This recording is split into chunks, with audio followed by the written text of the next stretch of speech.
2, 1.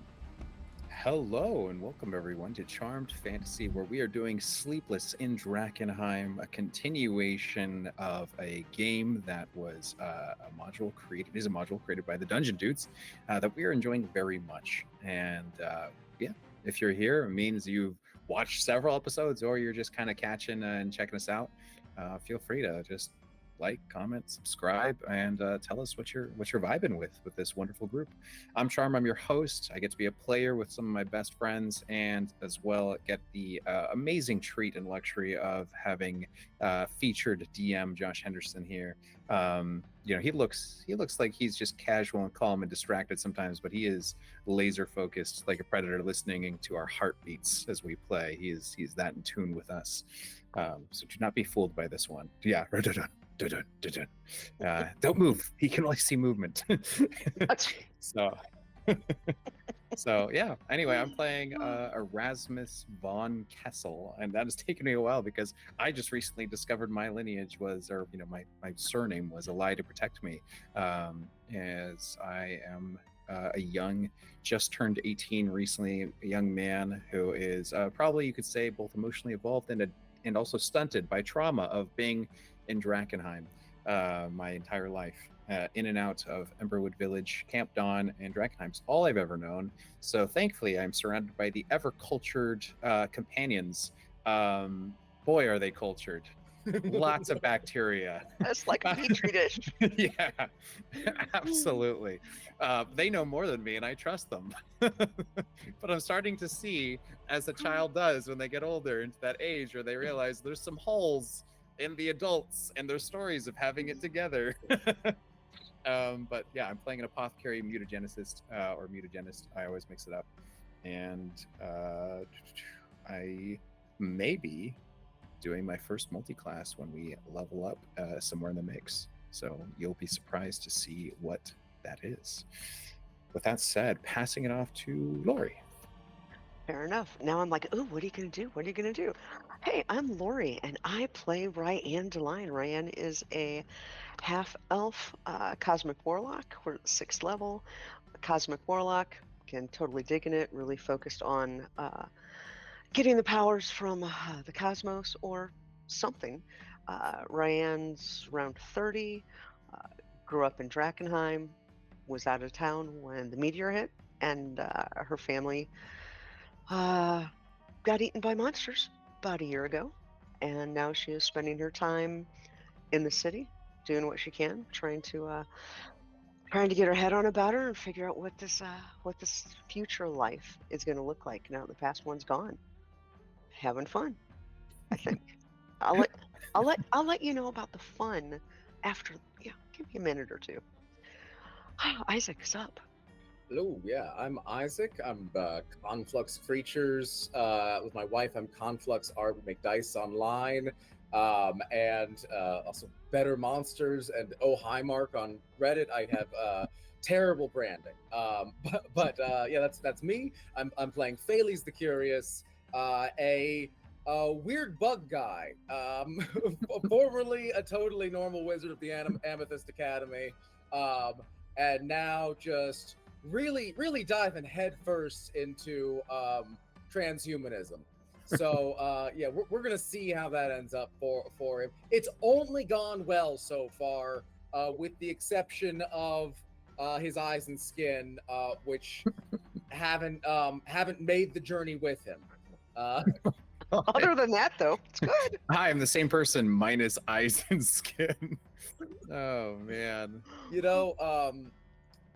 Really, I think Phalles always thought that humans were too constrained by their focus on visual senses. So really, it's an opportunity to open his mind a little, or a lot. Perfect attitude. Like I said, culture. Lots of culture. Got the person who's coping with monsters eating her family by eating monsters. I know a psychologist in the audience is wanting to go deep into that somewhere. Seems totally reasonable to me. Totally reasonable. And a guy who's definitely trying not to soak in too much of the haze by removing his literal external organs to survive. We're And actually one just who's that's going to what have Haze is a doing. lot of mommy issues whenever that comes up. Oh God!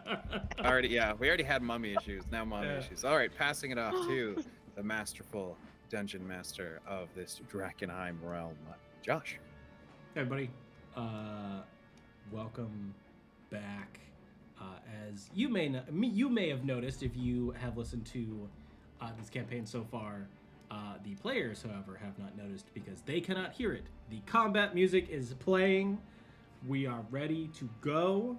Oh no! They were Like, rolled on in the dark of Drakkenheim as they passed Queen's Park again, and the Inscrutable Tower on their way to Rand's old family home, and were set upon by creatures within the inner city of Drakkenheim.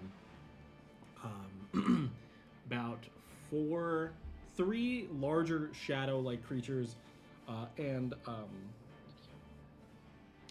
less shadow, more kind of pulsing with. I'd probably say like a blue-purple like lightning across itself, like kind of like pulses of arcane light, kind of all over itself. Have accosted our group here and have given them a bit of a surprise. So I'm going to ask everyone for initiative as we kick this off. However, they are going to get a surprise round on each of them. Are they accosting just me or everybody? Just you, because you are the only one that they can see. Okay, very cool. Yeah. Oh, good. Just as a reminder, the other two are invisible, thanks to Phalese the Curious.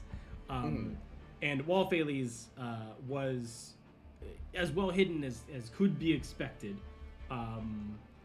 these got actually pretty high rolls from the last time. So, and it only took one out of their 4 rolls to get it. So, because the other could just be like, "Hey, dude, there's a guy right there. Like, we should probably go attack him." Oh yeah, definitely. Great. Okay, so what is everyone's initiative? We'll kick that off there, and then we'll do the surprise round. Okay. I got a nat 1 for a total of 4. Glorious. Oh, Starting off strong. interesting. First roll of the round. 17. I'm not gonna re-roll that. I'm keeping it. Oh heck, yeah. I got a 19. Ooh. Like Go that. Phalese. Go This Phalese. could go well for me. This could Look be okay. at you, even without eyes. No You said eyes. Not even long distance blind sight either. Just sheer I got the 10. reaction. He's that guy that raw dogs the across Atlantic. Oh right. no! When Light. we were at Oscar Yoren's, I slammed the crystal into my head. So I got the long distance. Oh, you got the long distance again? That's Oh, right. perfect. Okay, I I'm forgot really you got corrupted at this point. It's a scope. that. Yeah. Purple light flaring from all of my eye sockets. This is so awesome. Someone draw this, please. That was Looking like Midra from the DLC from Shadow of the Erd Tree. Yes. Great. Okay, so let's do this surprise round, and then we'll kick it off at the kind of top of the initiative there.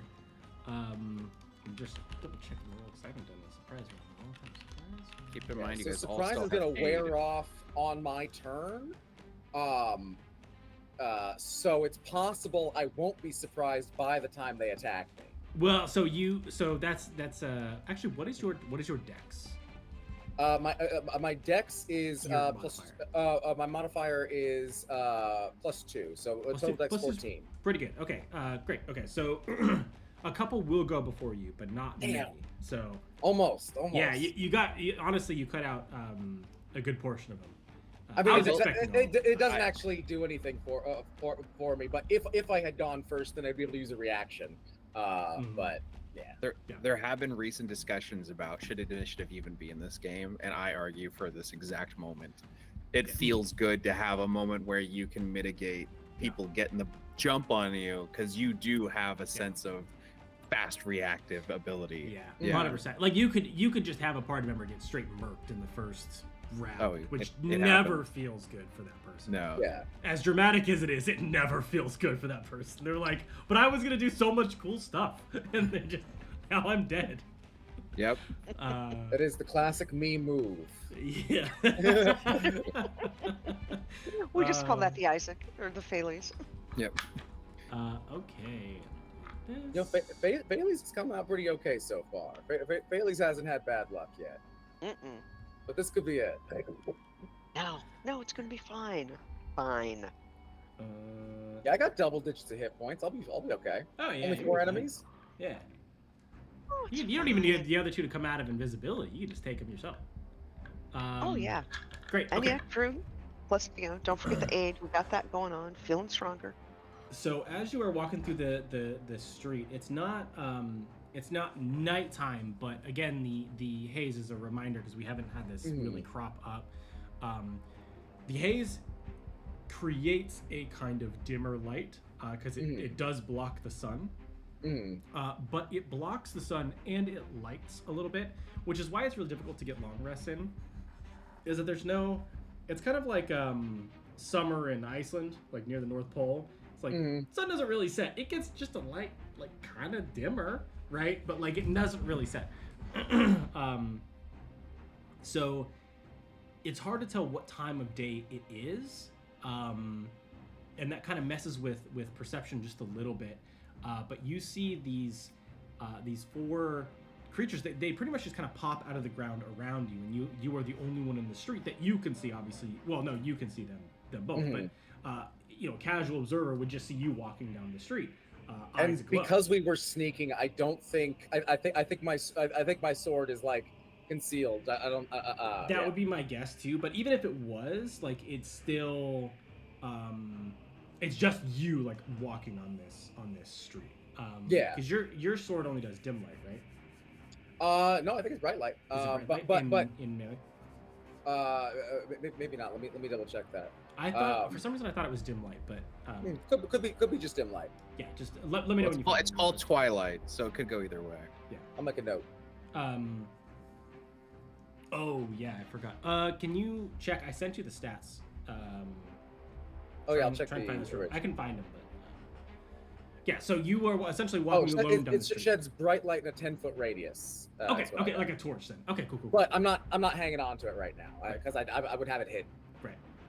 Okay, great. So you are walking down this street essentially alone, with naught but your glowing eyes, and of which there are many. And these 3 like kind of beings of mist and shadow kind of come out of the ground next to you, with a separate one, seem a little bit more humanoid, seems to appear behind you, kind of crackling with some level of what you recognize almost immediately as arcane energy. One of the ones next to you is going to go ahead and take just a straight up swing. He's just kicking it off strong. I'm starting to reach out my hand to shake Yeah. his hand. Yeah. You're like, oh hey, and then they just start attacking you. I've heard about these guys, Ryan. There's the shades of the Drakkenheim Census Bureau. There's nothing worse. I hear you can't get rid of them at all. No, they just keep coming back. Keep coming back. What is your AC for Bailey Skin? My AC right now is 17. 17, glorious.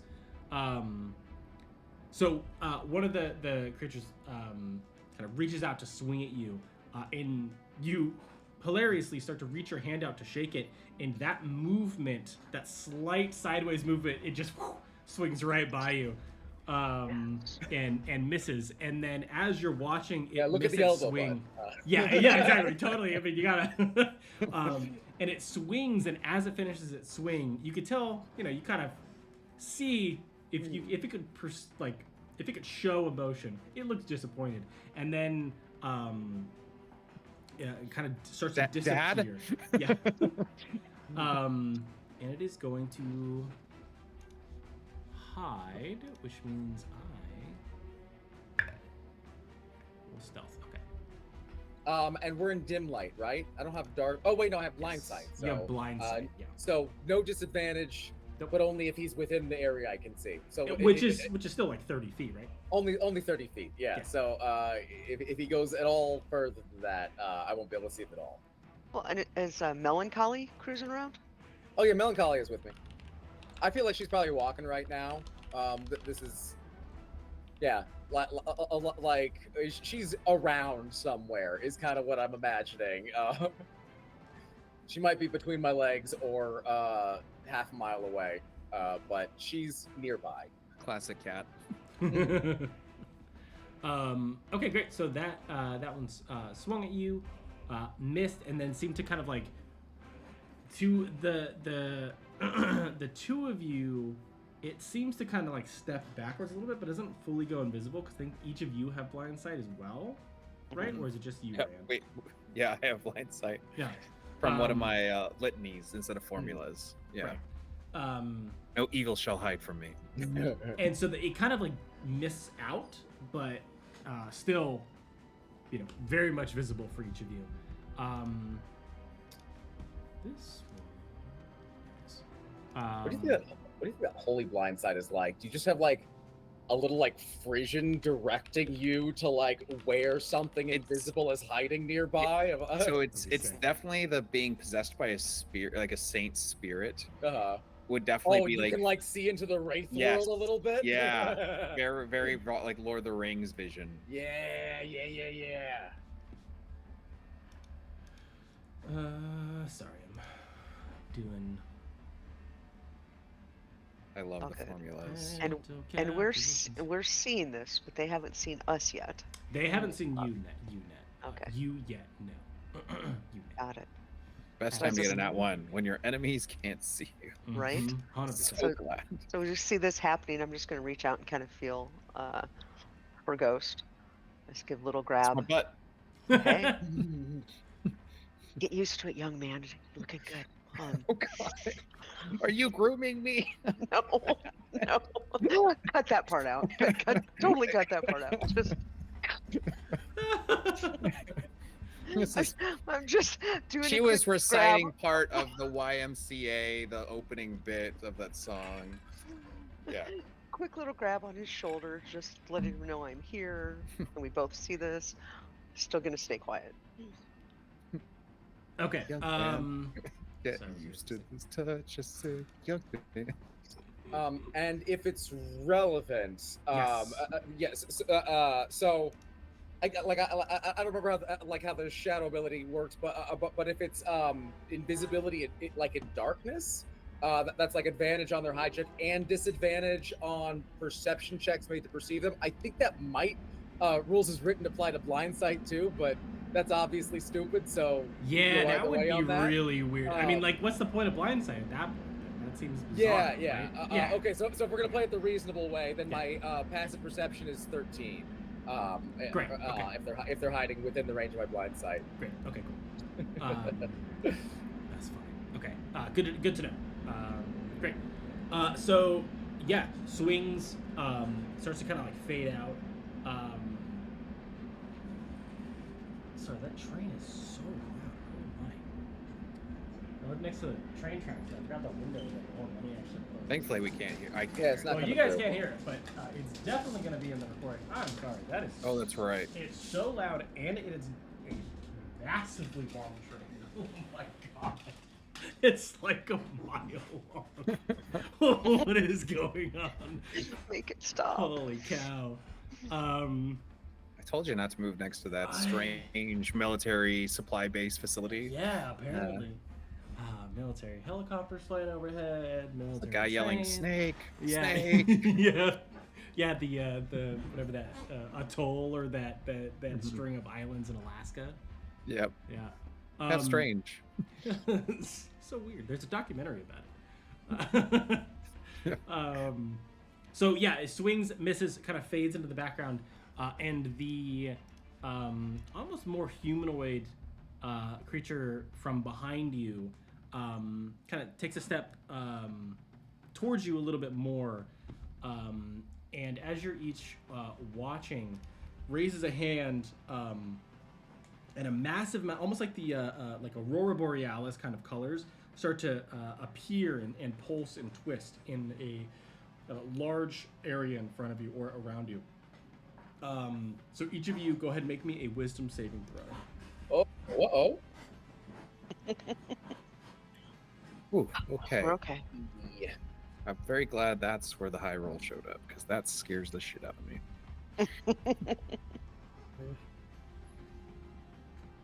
17.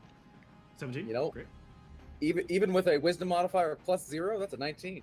Ooh, Nice. nice. 21. 21. Glorious. So the kind of colorful pattern that appears in front of you, you look up and you feel it start to kind of like affect or weigh heavily on your mind. And you quickly shake it off, and the colors seem to disappear. And, I feel like Bailey shouts out his code word for look away real quick, because he's got the look away real quick spell, the weave the elder side. Oh yeah, that's right. and you see as you kind of turn to the creature that seemed to have cast a spell, there's this kind of look of, again, disappointment, but almost frustration. As it kind of takes another step back. It doesn't actually like turn and move or anything. It just kind of like it did its thing, and now it's gonna to step back and reassess the situation here. Has my surprise still not worn off? This is now your turn. So the surprise has now worn off. Yeah. Now it wears off. Okay. Yes. So those two went before you. So now it is your turn. Oh, cool. That's my turn. Surprise wears off. Yes. I know Isaac is playing by the literal rules of how they really made surprise a condition, but I'm guessing Josh is actually being a bit more lenient and making it just a jump on us, and now we can do things. So, is that the vibe I'm getting from the two different rule sets of two different minds? I prefer to do it that way, honestly. Oh wait, how? Get him, Isaac, what get him. is surprise doing here then? Just preventing surprise reactions? Yeah, exactly. So it at least that's how I like to play it more so, Okay. is that typically based on how I tend to roll surprise is all of the people who surprised go first, and then the people who were surprised kind of it kind of starts initiative after that. Yeah, I think that's more or less how they're trying to switch it to like in the next version of the rules. And Right. Because I don't like the in that case, status. there's the other ones that need to go though.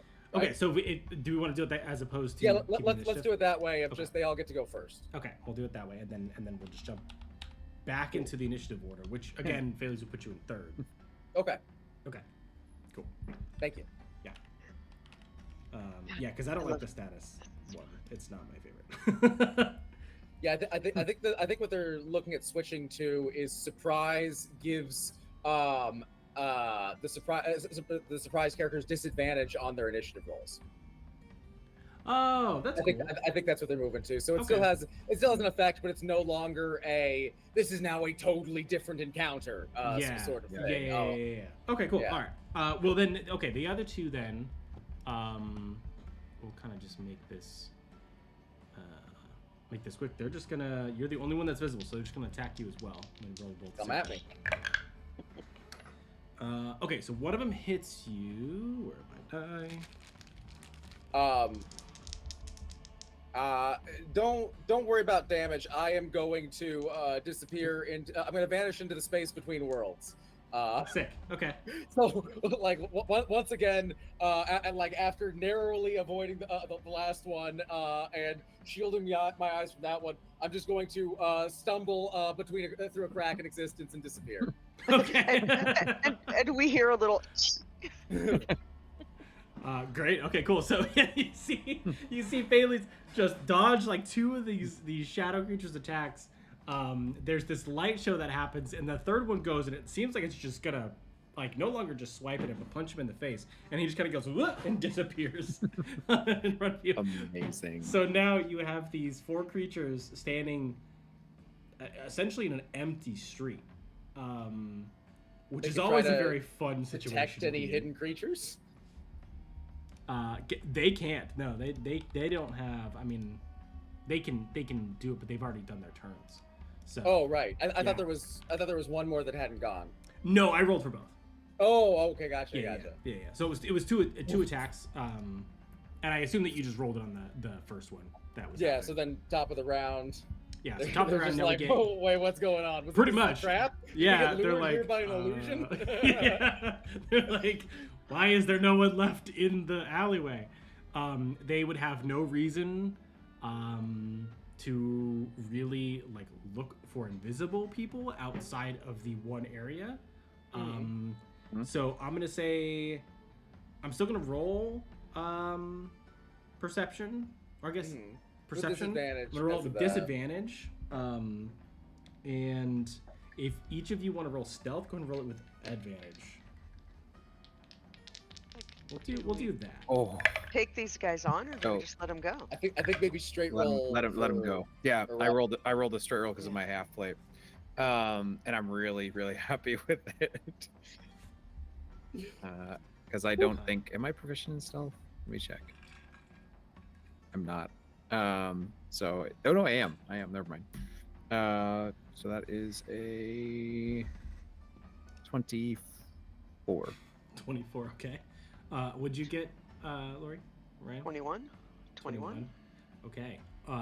Yeah, they definitely didn't do that. One of them rolled a natural 1, one of them rolled a 6. So they like reach out to like try and grab where Phalese disappeared from and like just feel nothing and just kind of go, what the hell? And then just kind of like start, they don't disappear. The 3 kind of shadow creatures disappear into the mist around you, but the other one, the more humanoid looking one, just starts to kind of wander.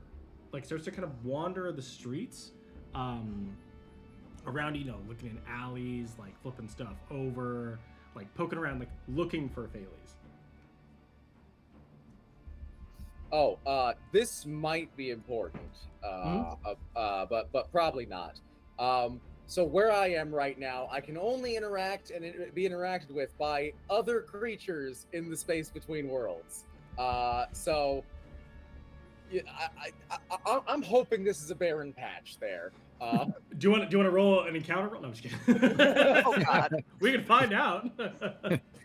The king between worlds has arrived. You like stumble backwards. You're like, oh hey, how's it going, dude? Nice. What's up, man? All phase spiders are here. yeah. Great. Oh, shit. Didn't like you guys the first time. I hate seeing you again. They've been Okay. following us. So then we're being stealthy again. I've got an invisible hand on Ghost's shoulder. We're just being quiet.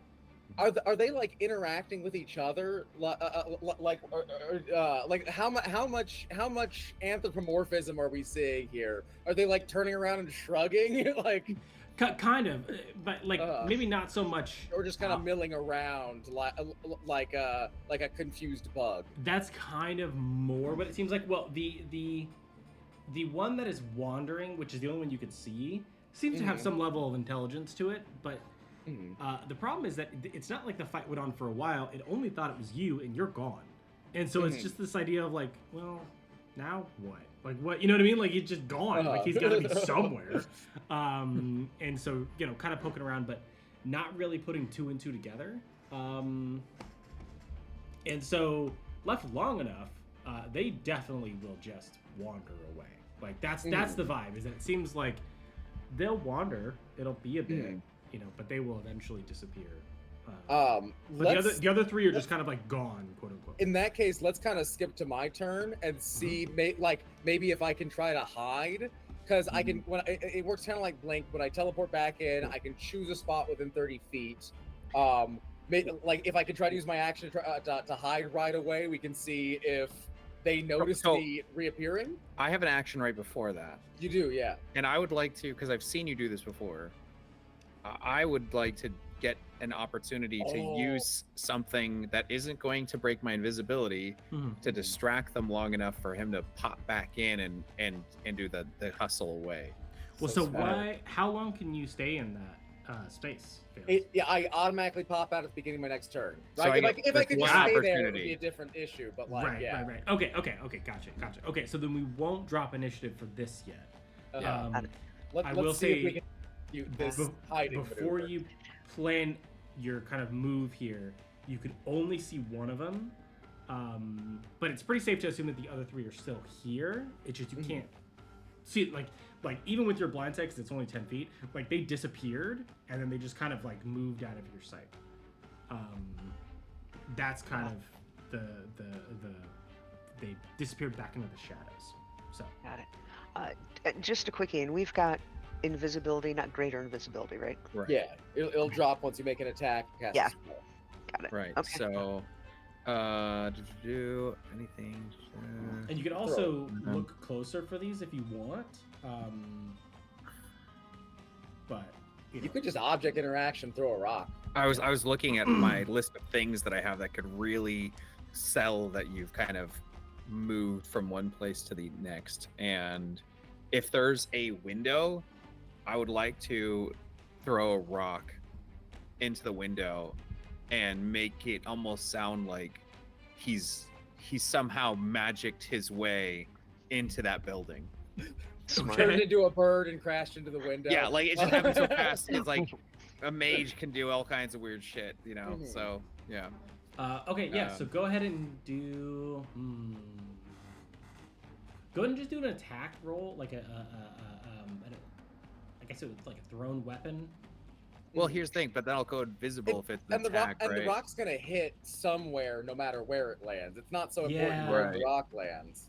I guess it's more so. What I'm not necessarily rolling an attack. It's more so Okay. using the attack to Accuracy yeah, situation. accuracy. So Like, may- see so where it maybe- lands. Dexterity deception kind of thing. I think the first stage I was trying to come up with was like, how do you get to where you are trying to aim it?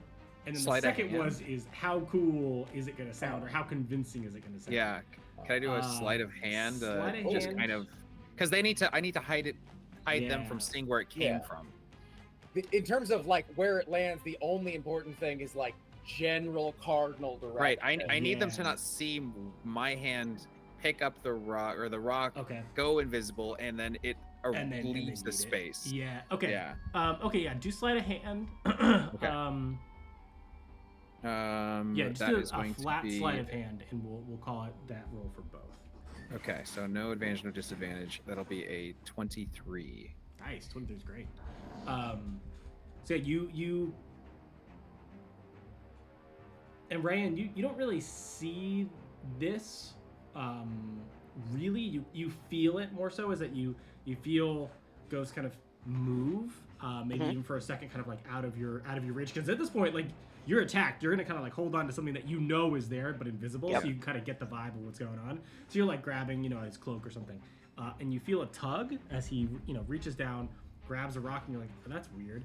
And then you see this rock just go kind of down the alley, and it goes across down the street and actually directly hits a window and goes inside. Ow! Yeah. And you throw your voice with the rock. And it's a pretty cool thing actually. It's very Predator vibes. Like you hit the window and the more humanoid creature kind of quickly glances over and then just without really stepping, just kind of goes kind of up to the window and in. And it's quickly followed by 3 nearly invisible shadows. Quiet You place. hear a little bit of rustling inside, but it's mostly quiet. But you saw the creatures slip into the window. When I teleport back in, can I make that stealth check? Well, I have advantage on stealth checks anyways for my cloak. So Yeah. let's see how that do. Oh, that's a natural 20. Perfect. Yeah. So you land right between those two with your hands on their shoulders. Be like, okay.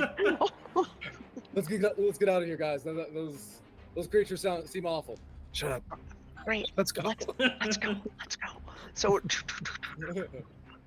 Yeah. So, Phalys, we're gonna let your stealth roll ride, but I need stealth rolls from the other two at advantage. All right, because straight roll. You're moving with the invisibility there. Good boy. okay, dirty 20. Okay. Oh God. I rolled an at 1, but I will use my lucky Okay. to re-roll this because I don't need to be running into a trash can at this moment. Oh God, that is much better. How'd this get here? That is actually a bit better because I forgot I am proficient. 13. 13. Okay. 13. Let me see. Yeah, 13. 13. Okay. At least it's Yeah. not that one. So you start making your way down the alleyway, and as you're moving, you're kind of looking at Phaley's, kind of seeing him having come back from being disappeared, and at one of the ones you look over your shoulder, you kind of your foot kind of slips, but you catch yourself pretty quickly, and luckily pretty silently, or at least not loud enough to have attracted any attention. You kind of continue down the alleyway. Who knows what became of the creatures on the inside and what they found in there, but it is no longer your concern as you continue to move. Scuttle off. Nice. Oh, cool. Phaley's, you just disappeared for a minute and then came back? Yeah, I went somewhere. I don't know where you went, but that was really cool. I don't quite know where I went either. It's a subject of some debate. I was gonna say it's cool. Teach me, but now not so sure. Phaley's, go ahead and what would I have you roll for this one? Let's do Arcana. Like, go ahead and roll Arcana. That's not that good. It's a 14. 14. Okay. I was trying to figure out what to have you roll because I wasn't sure what would kind of fall into this. But as you said, as you say, like it's up for some debate. You were only in that space for a short amount of time. But you had the feeling that there was like something else there with you. Oh yeah. And it's hard to describe, I think, in actual humanoid speech words exactly what it was. Especially since I'm experiencing it purely through my my Exactly. supernatural senses. Exactly. But there was definitely something there. It was huge, doesn't begin to describe it. And it was hard to... I'm not being able to find the words because you would be unable to find the words to describe what this felt like in this space. Didn't like you being there, but was more curious than threatening in the moment. Okay, so like a housefly sensing a human, like its eyes are built to focus an inch ahead of it, and it knows there's something over there, and it's moving aggressively. The landscape shifts blurry in the background. Exactly. And so you arrive back on this plane, and I don't think you registered that had happened until Ryan had said something of like, "Oh, you went somewhere," and you go, "Oh yeah." I'm just now like. Just now, like, interpreting the strange eldritch motions of magic around me as like, oh, what if that was like a creature? Yeah. That's pretty much exactly how it feels, I imagine. How strange. I'm not sure if I want to go back there. Hey, if you don't want to go back, I don't think the rest of us want to go either. Yeah, let's keep moving. Last time. Good. Fair enough. Hey, that invisibility on us, game changer, really helped things. Yeah, wow. That worked out. Let's make our way to your recipes. That's right. Yes, we're looking around, and as we're getting closer, within a few blocks. Great. Then even though it's semi-dark, Drakkenheim dark, things certainly look very different. All right, you guys, things are looking very familiar. It's been 15 years since I've been back, but things are still in the same place. All right, we're going the right way. Let's go up and take a right at the next street. Heads on Yes, swivels, looking for whatever's next. Yep. Yeah. So as Well- you sorry, go for it. Oh, I was gonna say, well, you're almost home, so probably the worst of the danger I expect is past. I hope so. I hope so. Although we keep being surprised. It's all right. Yeah. Awesome. So as you kind of move the final blocks until you are just around the corner of your family's old house, things start to look incredibly familiar to you. And there's these, I imagine, these waves of nostalgia start to hit, but not in the rose-tinted glasses kind of way, in the like sickly sweet nostalgia kind of way. Like if you go to an old neighborhood and you've seen that the neighborhood has fallen into massive disrepair or burned down, or any of those things, is like, you're not going someplace to be like, oh, I can't believe that they moved the bakery and now it's a flower shop. Like, oh man, that's such a drag. It's like, no, the bakery's still there. The sign only has the letter B on it now, and half of the building is burned, right? So that's, I think, what you're experiencing is this almost stuck in time memory of your adolescence that is not only pretty much destroyed, but like disrespectfully disheveled in a way. Like it's no one came back to pick up the pieces, right? So the memory of growing up in this area is not only very clearly gone. It's hard to recognize it, but also no one came back to put the pieces of your memory of this place, this beautiful spot that you used to live in, back together. So I think there's this very sickly sweet nostalgia, very bittersweet of you walking into this space going, I finally made it back to my ultimate goal, really, like, of why I stayed, but I don't know what I expected, and this is worse than I think I was expecting. As you walk down the street, you start to pick out those places. How would you describe the place that Ryan and her family had lived in this area of Drakkenheim? This is a pretty affluent area. It's right next to Queen's Park Garden.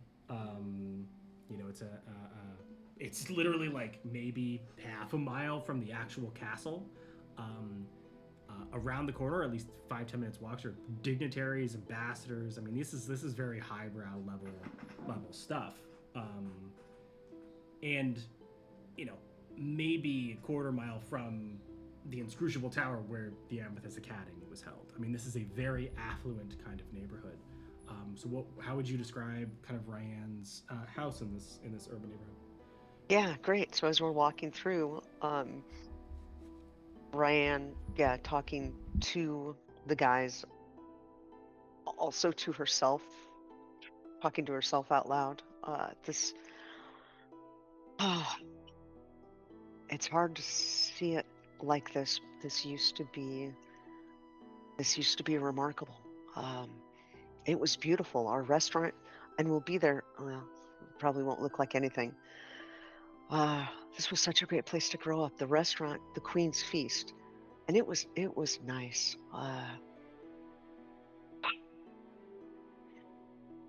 Restaurant was on the lower floor, and we lived upstairs. Hell, my brother and I were both born upstairs. This was a very bustling area. It was a great place to grow up.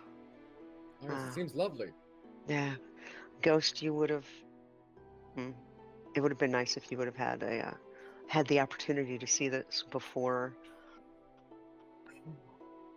this. It's always very busy. The Queen would come and eat at our restaurant occasionally. My dad would go there to cook for her. Like the queen we met? Yeah, ghost. Huh. My father cooked for what we can presume was your mother. So maybe we were fated to meet in one life or another. Um, Feels like that. this It place, feels like that. this place feels so dangerous, but not because of danger, but because of how safe it feels in a place where you can't afford to feel safe. It's strange. I can feel exactly what you would have called home, and every piece of cobblestone and every shop.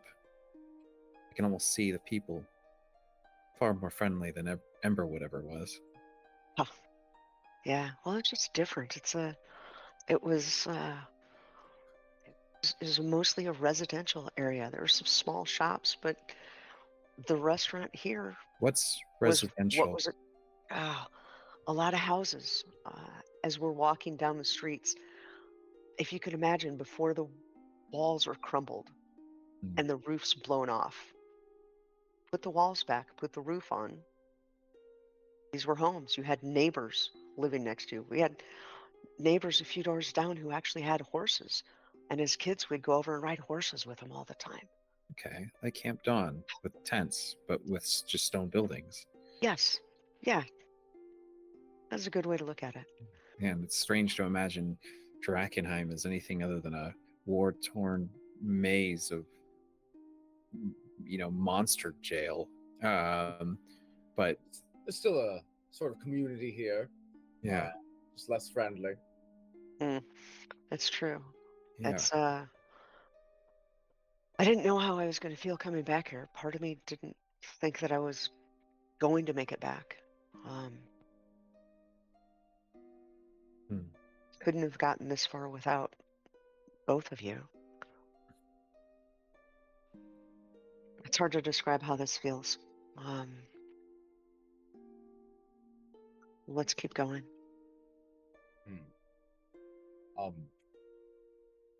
Yes.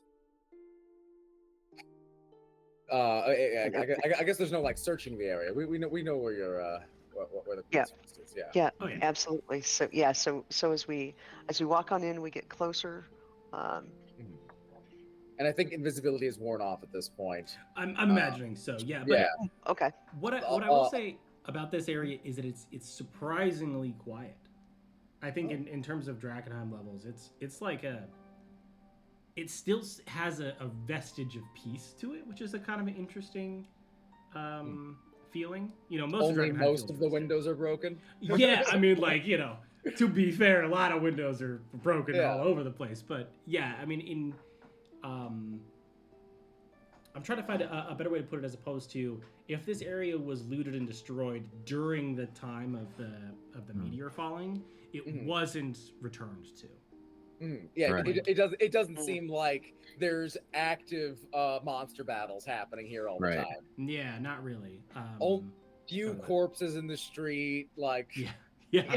just some Keynesian economics, Everything's fine. So at this point, Rise taking lead and is probably walking a little more quickly. Yeah, absolutely. Yeah. So as you approach the Queen's Feast, there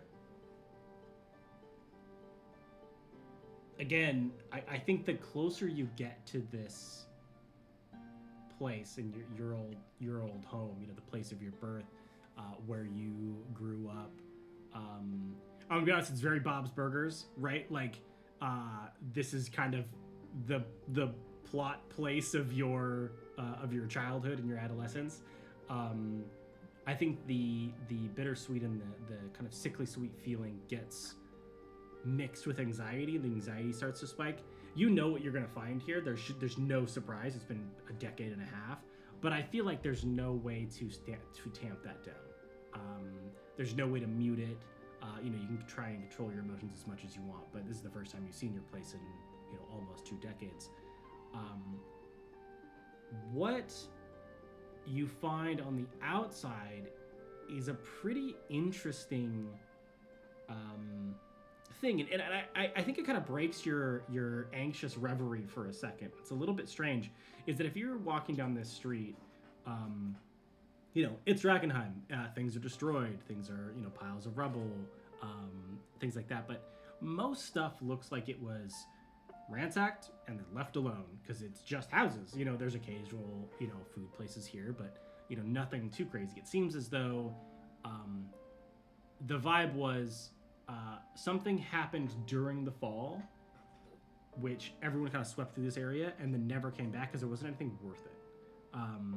Not in the sense of like there's no riches, because there's a considerable amount of riches, but no one came back because they assumed that all the riches were already taken. That kind of. Also, whatever riches there were, it probably wasn't like world-changing artifact riches. It was probably like the safe under the bar kind of riches. Right, exactly. And like, what is 100 gold going to get you at what feels like the end of the world? And there's certainly no weapons here, right? So you wouldn't go back to look for weapons. You would just look for gold. But how is gold going to get you out of a city that has now been hit by an asteroid, and you're fighting evil monsters as you're trying to escape? It's not really good. Everyone can make more gold, So that's I think the vibe as you approach the place. But as you step in front of the Queen's Feast, one of the interesting things that you notice is this place looks very specifically targeted. The house, like the upper windows of where you used to live, the lower windows, this place looks like it was absolutely ransacked more than a couple times. Which is, I think the sickly sweet thing turns to a little bit of anger, like a little bit of bitterness, like you get that bitter taste in your mouth of anger. And the question of, I think, why pops into your head. Because it is so starkly different. I mean, obviously it is a destroyed city block, right? But yours looks like someone very specifically shelled it, is kind of what it looks like. Is that they chose your place. And the question that sits in your mind is why. You recall, you were well off, but not necessarily massively rich. You didn't have anything that people would be able to or should want to take during the fall of a massive city, apart from maybe food, right? You, to your knowledge, didn't have any artifacts. You didn't have any special secrets, kind of tucked away that like the royal family would need, and therefore they tore it apart, or that everyone knew that you had. It was a local business that did very well and served very good food, and just housed a family. So why would something want to target this place as much as it seems that it did? Right, yeah, not to put too fine a point on it, but is there something you're not telling us about the nature of your family's business? And he says that, and it kind of shakes me out of, no, nothing that I knew. If I'm looking at it and putting myself in the in the headspace of a looter, right? Shouldn't be too hard. Typecast. Does anything stand out about this, like that would indicate to me that it might be extra robbable, right? Coming from a gaze that's not one of familiarity, right? Or like sentiment or anything. Yeah. Go ahead and roll investigation as you kind of mull that about. That's going to be a 19. 19, great. The funny part about my answer is going to be it is so not what someone would look at and see extra robbable, right? Like when you look at it from a gaze of, obviously you're in this group with Ryan and you want to make sure that she accomplishes what she would like to accomplish. So there's a little bit of sentiment there, but like Phalles is a wizard and can take the objectivity out of a rock, right? And so standing in front of this place and putting in the mindset of, is this place a place that I would look at and go, I definitely need to rob that place. It's got to have some good stuff. It is like a negative on that scale. Like there's very clearly would be nothing here stealable after the first time, because everyone going in the first time would just take the food, because Right. maybe some personal stuff, but like that stuff to sell, right? Now, would you say nothing it looks real bad. like destroyed and ransacked, right? Like looking in from the outside, Mhm. so it looks like it doesn't just look like this got hit with something bad and got demolished. It looks like people broke in, Yeah. and looks okay. Yeah, and I will say on the investigation that you got, it looks as close to this word as one can get without truly meaning it. Mhm. Personal. It looks like this Mhm. place was like, I hesitate to use the word desecrated, but desecrated Yeah. is a good word to use No, here. it's like when Got it. every window's broken. It's just Yeah, like you weren't just in a window breaking It's mood. Somebody personal. was very Yeah. yeah. methodical Someone here. went Like, specifically yeah. through this Mhm. area. There's like carvings on the inside. You start to see as you look a little bit closer, it's almost like a words scribbled in places, but it's not Oh, in a language that you immediately recognize. You'd have to step up and start to read them. yeah. I'm definitely. As soon as I see like, oh, there's words carved, I Yeah. am going to stupidly trundle right in. Okay. That's fair. I mean, as you walk in, you see more of the same on the inside. Mhm. Um, I'm except you gonna raise see, up my sword to like help read it. yeah, there's actually words kind of written all over the place, Oh, which lends a little bit more credence to the desecration vibe. What the? Um, So, what my did you walk into? Did you two walk yeah. in as well? I know that Faley's walked Yeah, in. Okay. yeah. Um, For the past 15 years, my dad had been talking about getting back here and getting something. And the first time that travelers came back to Emberwood and said that things were safer, things seemed safer in Drakkenheim. There was a gate you could go through. There were people that could help you get there. We took that chance and came in. So huh, maybe there was something I didn't know. Um, Is there a smell here? There is a smell here. If you want to go ahead and roll nature, and this is a fun question for anybody who is now starting to read the things. Does anybody speak Abyssal? oh shit. No, I wanted to study. I wanted to study it, but there's no time. No time. deep Busy speech. times. No. But I am specifically looking for the scent of rodentine urine. That's kind of what I'm keeping a nose out for. Yeah, go ahead and roll. Go ahead and roll nature. Oh, sorry. Yeah, that's a 13. 13. Oh, okay.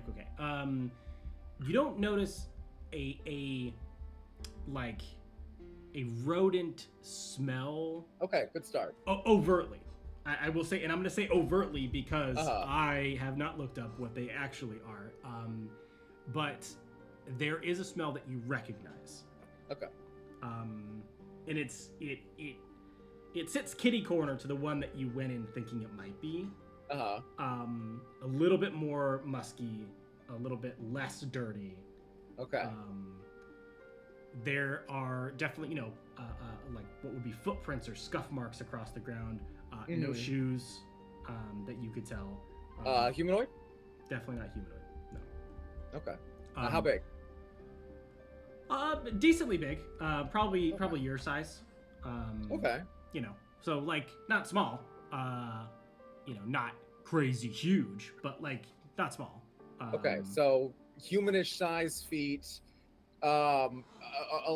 This is probably time for another check if I'm trying to figure this much out. But like quadruped. Go ahead and roll another nature check. And then Ryan, I mean, if you're looking around, you Yep, can go ahead and roll investigation. that's what I was just gonna say. And That's Rye, a 10.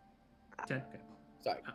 yeah, you oh go. no, yeah. Go for it. And Rye's gone from nostalgic. When she first came in, she almost did have blinders on. She was seeing this as it used to be, and that curtain has been dropped. She's seen it for how it is. She's seen the deliberation that someone or something did this with, and yeah, the pist is hitting, and she is absolutely looking around to the same thing that Faley's is doing.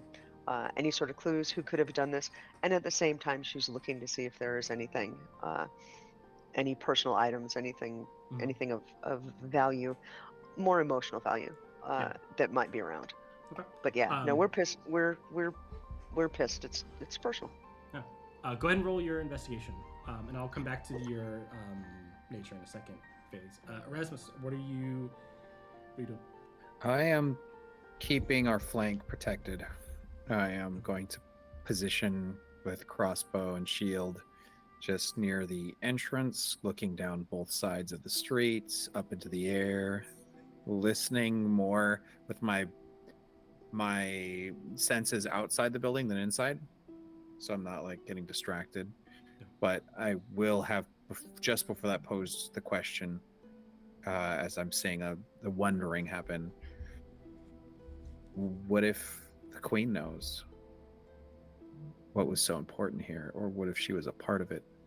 Because a queen showing up to her favorite food place could have been a cover for an exchange. Yeah, close. And I remember it seems like at least a couple times a year, Dad would go and essentially cater an event for the Queen. That's a thought. We do know that there is a secret passageway to Castle Drakkenheim that exits in or near Queen's Park Garden, and we are quite close to Queen's Park Garden.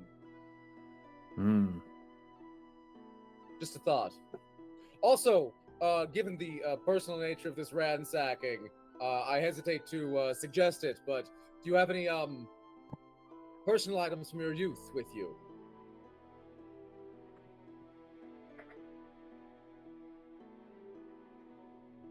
I've got, and she pulls out a chef's knife. Hang on to that.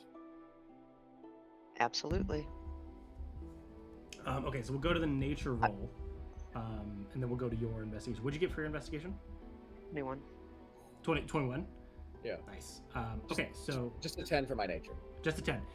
On the 10, not quadruped, bipedal. Okay. Rodent was close in terms of what the feet are, but so definitely not humanoid. Okay. For the 21 investigation, I mean, you know exactly where to go, and you can see it from here. You know, the back of the oven still closed. Fair enough. You know, you quickly make your way there. Most wood burning stoves or ovens, there is like a pocket in the back of it that you can use if you need to put hot coals if you're, if you need to run out real quickly or whatever that looks like. It'll vent out. You just use yours as like a safekeeping box. Ooh, You smart. quickly, move the little latch open, or at least the stuck brick that you would use. Right. It depends on the type of stove or oven. So you just move that quickly, and you find Like be what there, seems to be be like there, a be there, wrapped be parcel. there. And roll me another investigation as you approach and are doing this thing. Or actually, not investigation. You can keep the same roll, but add a different number to it. This is perception. Oh, I think that's even better. Actually, it's exactly the same, isn't it? 23. 23. So your first reaction is, I gotta find this thing. This is where Dad said, just should the worst happen, this is where I need to go and check for stuff. Right? This has been on your mind for 15 years. You make it to that back oven. You move the thing. Even in your haste, I wouldn't say training, but your experience in Drakkenheim kind of starts to take over, and you're subconsciously looking for stuff around that could hint at something wider than the lens you're looking through. And what you see is claw marks on the exact brick that you're pulling out, deep claw marks, which hints at two things. One, they pulled the brick out And 2, they put the brick back, which is the more disturbing of the 2. So you pull this brick out and you set it aside. You pull this package out, which is still hefty. It still has some weight to it. It still clinks and clanks. You pull it out. It's a wrapped parcel, and you quickly unwrap it. And you don't see that this parcel was ripped open. You don't see any of those things. You just see the kind of claw marks on the outside. And as you open it, you see what looks to be the cookbook that you have been looking for. But the entire front cover has been absolutely slashed. There's 3 massive gouges on the front of it that tear through the first 10 pages. They seem to very specifically stop at a page that is kind of poking out. And there is another chef's knife, which is the exact pair of the one that you have, that you remember your father used to use as well. There was always a set, and this is the other of the set. Still there. But the actual cookbook itself seems to have been torn down. And you notice, just kind of a quick cursory glance at it, that it seems as though some of the pages have been ripped out. Where they are, it's hard to say. You didn't look at the rest of the place. You just knew immediately where to go. So maybe they're in the rest of the place. Maybe they fell out. Maybe whoever or whatever did this took them. Kind of hard to say. But it looks like they specifically took this thing out, removed this thing carefully from the package, desecrated or destroyed this thing only, put it back, and put it back in the thing. Could I have been casting comprehend languages while that was going on? Absolutely. You also find, as one final thing, is you find a tiny key in there.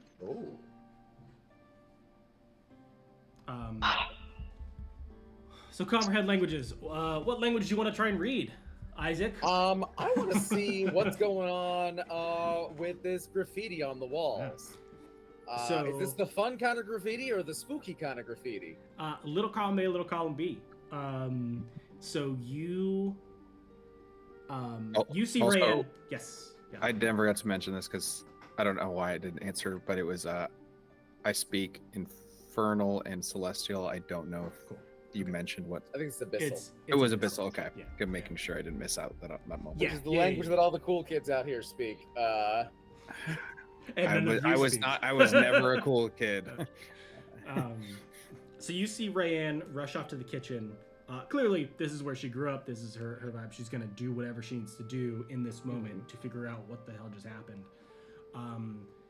And you see her messing with the stone in the oven. And you start to cast comprehend languages, and you start to look around.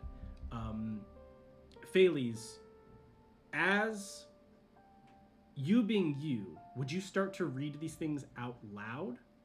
Oh, 100%. That's kind of what I figured. Yeah. So yeah. We all knew the answer. Yeah. you see the cookbook come out, like you're Ryan. You pull the cookbook out, totally torn apart. Everything else is still in there. The bag is almost like carefully retied and put back. There's no cuts on the light leather bag. It's like almost like a satin bag. It's a beautiful bag to hold stuff in. Not torn anyway, so very carefully done these things.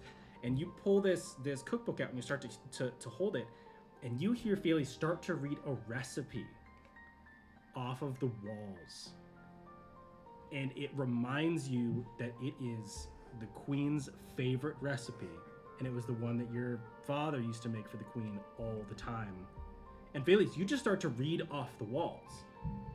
And it's strange. You start to, 7 pounds of rump roast, 6 onions, just like you're just reading. You're like, what is that? What is it? But it's not like in a block of text. It's like it's down one pillar. It says like 6 onions, and then over here it's like half a tablespoon of cardamom or some nonsense, right? So it's kind of like pieced together. And one of the parts that's behind what would be considered the bar, right? The barman mirror is shattered, and in that opening, there is one larger cohesive phrase, which is not a recipe. And as Rayan, you start to kind of like get this chill down your spine. You turn around, and you're like, what are you even saying? What are you talking about? And you see Pheles reading pillars, and then he turns to look at the bar, like where the mirror is, and it says, "There is only one Lord of the Feast, Queen." And Lord is written in all caps and underlined. And it looks like it was made by one single nail. Well, I think this, good news. Perhaps this is not intended as a threat for you. I'll take that as good news. That's the that's the recipe for one of the queen's favorite dishes. I know she'd request it regularly. What in the? I'm gonna write that down. Yeah, that's immensely valuable information. I can say it again if you need it. What would have done this? I think perhaps those hyena-like creatures that we saw clustered around one of the gates. The Gamir is what you're The Gamir. Thank you. Is the upstairs? So 2 levels, right? Downstairs restaurant, upstairs resident. Is the upstairs still there, or is that gone? It's still there. You can still go upstairs. Okay. I'm gonna run upstairs and see. Okay. Well, see what we see. I mean, there is, I think, a little bit of a saving grace in going upstairs, that this was like a home. And it seems as though whoever ended up doing this didn't care really about the home. I mean, it's definitely torn to pieces, and in a personal way, right? Like, every drawer of the dresser is pulled out and flipped over. You know, the dresser's fallen on the stack of them. Every single window is broken. There's kind of lines drawn on all the walls. When they ran out of recipe information, they just kind of started scribbling. The recipe kind of follows up the staircase. But then at a certain point it ends, because it's, all recipes end, and so they ran out of stuff to write on walls, and so they just started breaking stuff. But a lot of the old familiar things that you had here are still here. You guys didn't really have any squirreled away money that you didn't take with you, because you usually use that for getting stuff and supplies from Emberwood, so you took it with you. So you don't recall there being any kind of like hidden riches. There's definitely personal items that you can grab, but would there be anything after 15 years that you would hold a really strong attraction to, that you could remember? No, I think that she's going upstairs is more a bit of an emotional journey, and maybe this is closure. She spent the last year with at least one foot looking backwards in the past. So let's look around to get some closure. So she's going to go up and she's going to go into what her room was. And again, at first glance, she sees it as it was. She sees the Queen Latifling poster up above the bed next to the Blink Dog 182 poster was over there as well. And it was just comfortable. Again, it wasn't particularly extravagant, but it was a very comfortable upbringing. And then that curtain drops, and she sees it for what it is, and is mad, is angry, but also really confused. Dad, Yeah. did you have something going on that I don't know? Ryan, I don't know if this was about your family. Just thinking about this threat. There's the question of what it's meant to communicate. And all I can think is that not very many people would know what the Queen's favorite recipe is. And this is somebody communicating that they are one of those people. I don't think it was targeted at your family. Though there's a chance if your family are involved, it may have been someone among them or close to them who desecrated this place. Did you see your family die? Your dad? Sorry. All three of them. This feels like a more violent emotional reaction than we normally see from husks. I wouldn't think that. But Ryan, did you never opened the cookbook after finding it, right? No. Okay. Would you have read or used the cookbook 15 years ago? Or would that have just been your dad? Yeah, no, I would have. He would have, because from the time we were this big, we were being trained. Right. So we absolutely would have, shown us the recipes, worked with it. We probably have a couple recipes that my brother and I, wrote down in there. So yeah, definitely would have. I would say I'm not even going to make you roll for a lot of these ones because I think you said it right, like when you go to visit your room, the veil kind of falls away a little bit. As you go upstairs, one of the things that immediately strikes you is how small your bed is, I think. It's been 15 years, right? And you walk in, you're like, wow, I fit in that? That's wild to me. Oh my God. But then I think you also start to notice how simple things are. Like, your family was well off in the sense of, like, the beds are incredibly well made, that even if someone tried to destroy it, it took them a minute to get it done. Which is saying something. The sheets are tucked in so hard. Yeah. They're like, this bed is pure mahogany. That's amazing.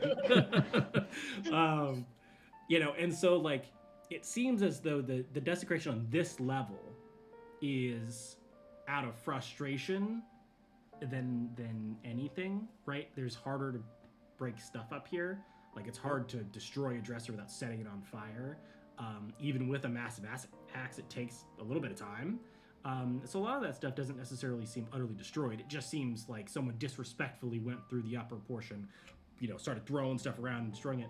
But one of the things that you notice as you're up there and that veil falls is how normal it is for you now. As you're standing in this ruin of this place that you used to call home, what it looks like to you is not your old room. It looks like Drakkenheim. And that's the weird bit about it, is that it's been so long since you stood in this place that fog around your memory has lifted a little bit. And you remember that I have been in many buildings in this city, and they all kind of resemble this one. Maybe not in the personal touch kind of destruction, but definitely in the everything is destroyed kind of way. And I think that places a different level of sadness on your heart, because it's almost like your nostalgia is unwarranted. It has no place to anchor anymore, because this place is just a place of the dangerous city that is Drakkenheim now. It has been swallowed by the visage.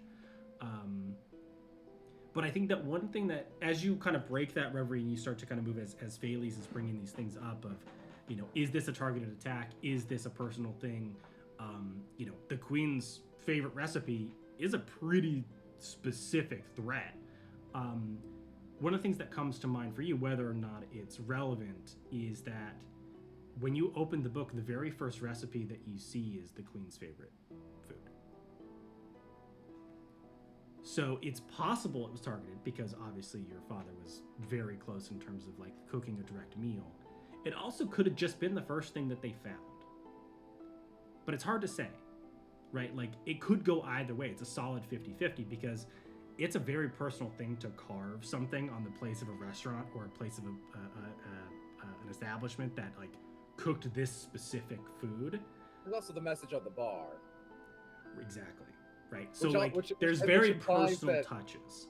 Which implies that the Queen is perceived as encroaching on the Lord of the Feast's domain in some way. Right, which would mean someone has a belief or even knowledge that she's still around.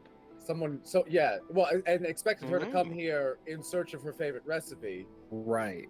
But didn't want to deprive her of that, but did want to let her know that they knew what her favorite recipe was and threatened her.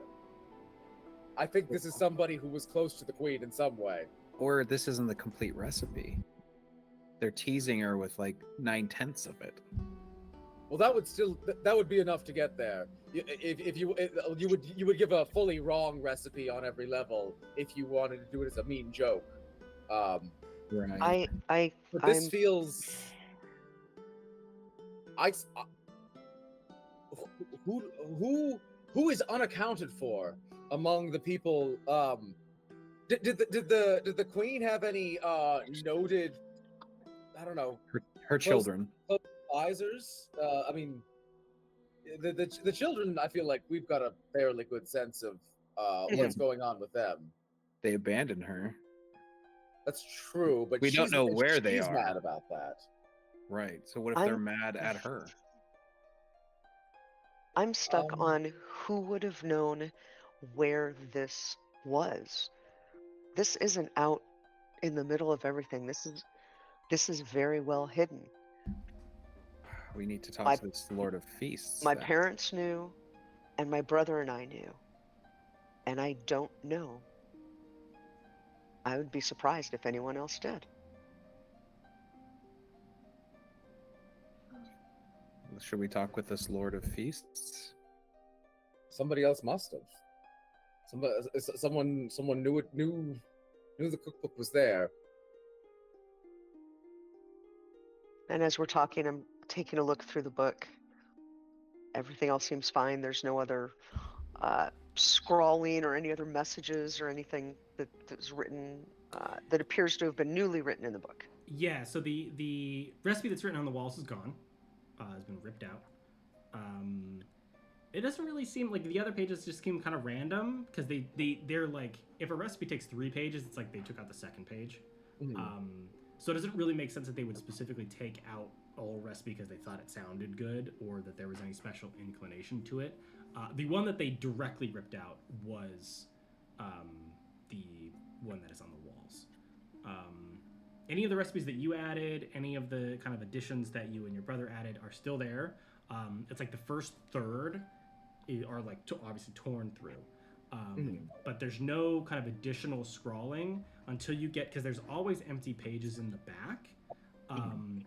And on every single page is just written over and over, almost in like insanity scrawl, just I am the Lord of the Feast, I am the Lord of the Feast, I am the Lord of the Feast, I am, like over and over and over and over and over and over and over again until the end of the book. But it's none of the other pages are ripped or torn or like any of that stuff. It's literally just written like in a kind of a diagonal scrawl to fill the rest of the book, and then closed, re-put back in the bag, and then sealed. The interesting bits is like the knife was left and this key. You've never seen this key before. What kind of like is the key ornamented at all? Not really. It's a pretty. It could. I'm gonna put it in a very specific way. It could fit on every single key ring that has ever been found ever in the world, and it seems to be made specifically to do that. Like, it is so innocuous, it's a little weird. Because every key, like, you know, if you have 7 iron keys, you need a way to distinguish what those keys open. Right. This you're usually like not every shooting for iron generic looking with a key. Yeah. If it's anything important. Right. Do you mind if we take a break? I want to take some medicine, eat some food. Yeah. Yeah, we'll take a quick pause right here. We'll be back in a couple minutes. Perfect. Interesting plot point. Oh, anyway, yeah, back to exactly where we were. Yes. Anyway, yeah, what's going on? So the Lord of the Feast is. Oh no, it's fine. Okay, I'll hit that button. Sorry, guys. Yeah, welcome back. We took a quick break, got some water, took a minute. I think the revelation shocked everybody. Needed to take a second. Yeah, so you had arrived at your family's restaurant, named the Queen's Feast. Kind of a bittersweet moment for you, Ran. Walked in, saw essentially the desecration that had taken place across the entirety of it. Located, your family's cookbook behind the secret compartment in the oven, and that also too had been desecrated in its own way. And now you are kind of left standing in the ruins of your younger life with essentially like maybe not a blood feud, but definitely anger towards the place that you're standing in. And maybe an uncertain future of where to go now. Mm-hmm. So as we're in there, and I'm thinking,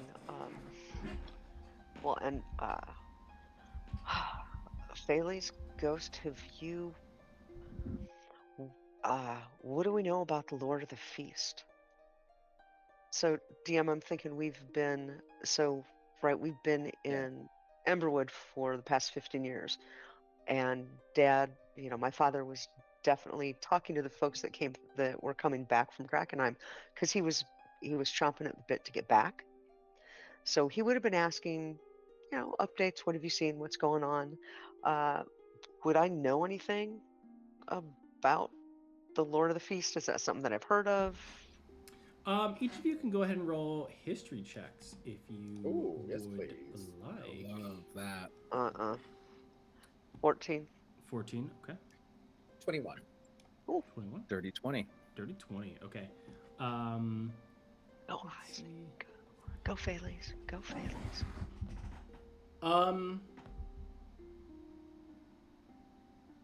I'd say Faley's. For these It things, feels like something we would have heard from one of the factions, if anything. Yeah. Right? So the way that I roll these DC rolls is I actually roll them individual in terms of their numbers based on your experience in Drakkenheim, how long you've lived here, whether you grew up here, whether you've read about them. So like information about the modern, most recent pieces of Drakkenheim, Faley's, your DC is higher. Right, because that makes sense. You're not from here, but you've read a bunch of the stories. So, like maybe historical royal family stuff, you would know more about because you read more about it. Current events, the books have not been written about them. The Faleys would read. Yeah. So if he heard about it at all, it would be from River. From River. River's the only person who would tell them this if they knew it. Yeah. And that's kind of where your information about this comes from, but it's less of actual information, which I think that's why it didn't come to mind initially. There is a name that floats around on the kind of western portion of the inner city called the Lord of the Feasts, or the Lord of the Feast, and it's spoken with fear, but not in a like. Let me try and put it in a way that I guess would make sense in terms of levels of fear. Is like when someone speaks about the devil, right? They talk about that's a pretty high level of fear, or that could be a pretty high level of fear based on kind of the context in which someone speaks about it, right? A lot of lore is built on, devil in Georgia, or the devil came to take your soul, or you sold your soul to the devil, or whatever. That's a higher level of fear and is used as a tool of inducing a lot of fear. A demon is less so. Right, a demon is like a tier down from that because it's a servant of the devil. So if you're getting like the boss, that's a pretty high level of fear that you're trying to induce in saying that. If you're just bringing a devil or a demon or a devil, that's kind of a lower tier one, right? It's not Satan, it's the other ones, like in one of his cronies. And so that's kind of the vibe here, is that it's not like the ultimate evil, but it's still a pretty bad presence. This is Okay, and western edge of the city. Are we talking about stories coming from around Templegate? Give or take, yes, but not necessarily Templegate. Now, Templegate is a very specific place. Everyone knows there's a bunch of Gamir there, Like Mhm. that's like their place, right? But it doesn't come from there, which is a really interesting piece. Okay. And this actually ties into Erasmus and Rand, what you know, because your DCs in this case are pretty similar. Actually, Erasmus yours is lower because of you deal in what would be considered threats within the walls of Drakkenheim with the Silver Order pretty regularly. Is that there is a section, if you pull up in the map, each of you have the map. There is Temple Gate, which is, I think it's 4. There is, where is this one? There's a place not very far from it, which is 11, which is the Temple of Saint Vitruvio. Yeah. And that seems to be where a lot of the rumors of the Lord of the Feast kind of tend to come from. You can go to this place, and I think the Silver Order speaks of this place with a lot of bile when they speak of it. St. Vitruvius Cathedral, Rand, you know this, used to go here, right? Your family used to go because they were, Sacred Flame celebators. They worship the Sacred Flame. This is the biggest chapel, right? This is like, what's that place in Game of Thrones? It's like the House of the Seven or something like that, like the big church. It's like that. Like everyone kind of shows up to services here if they with go, big the High Sparrow or whatever. Yeah, exactly. Yeah, it's like the Pope equivalent. Yeah, so this is the big cathedral. This is a beautifully built cathedral. The way that the Silver Order talks about it now is that it's now a charnel house.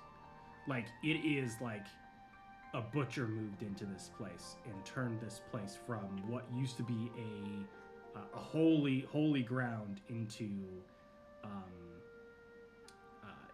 like a carnal pit. Like it is gnarly here. And those are kind of the rumors coming out of that area. No one that you know that has gone there, that has actually gone inside, has come back. But there have been reconnaissance missions there, and that's what they report. They report that it's almost like a butcher in its own way. DM, are demons just like a thing? No, like it. Okay. No. Okay. I just use that as a reference. People use demon loosely to mean any kind of like just really awful thing. So I use that as a measurement. Oh, okay. So not necessarily that. No. But yeah. Okay. Because there are these loose demons at? Just curious. Because I use that in terms of there are threats that one would consider to be the devil in this place. And like the abyssal language that we see here, do I have any associations with that other than with the Garmir and the Ratmen? Not that you could tell, at least not, okay. So not this that is you've connected yet. No. Yeah. Okay, so like this isn't like abyssal. This is Drakkenheim language, as far as I'm concerned. Pretty much. Yeah. Okay. It just when you comprehend languages, you're like, it's just abyssal. But like as you kind of go through Drakkenheim, you're like, oh, okay. Well, it seems like a lot of the like non-humanoid like creatures that exist here tend to default to this language, which is an interesting. There's not like a robust study of the abyss that abyssal is named after. It might just be like, like referring to, it's the language that bad things at the bottom of dark holes speak, right? Like, yeah. Rather than necessarily referring to a specific plane. Right. Okay. But I will say that I think there's a funny irony here that Phalles may spend a very large portion of the time saving the city of Drakkenheim and would write the book about why abyssal is the language spoken in Drakkenheim. Not writing the story of like what you did, but yeah, no, definitely like the story of saving Drakkenheim would be like 3/4 like linguistics. You see, Drakkenheim is the deepest of holes and abyssal.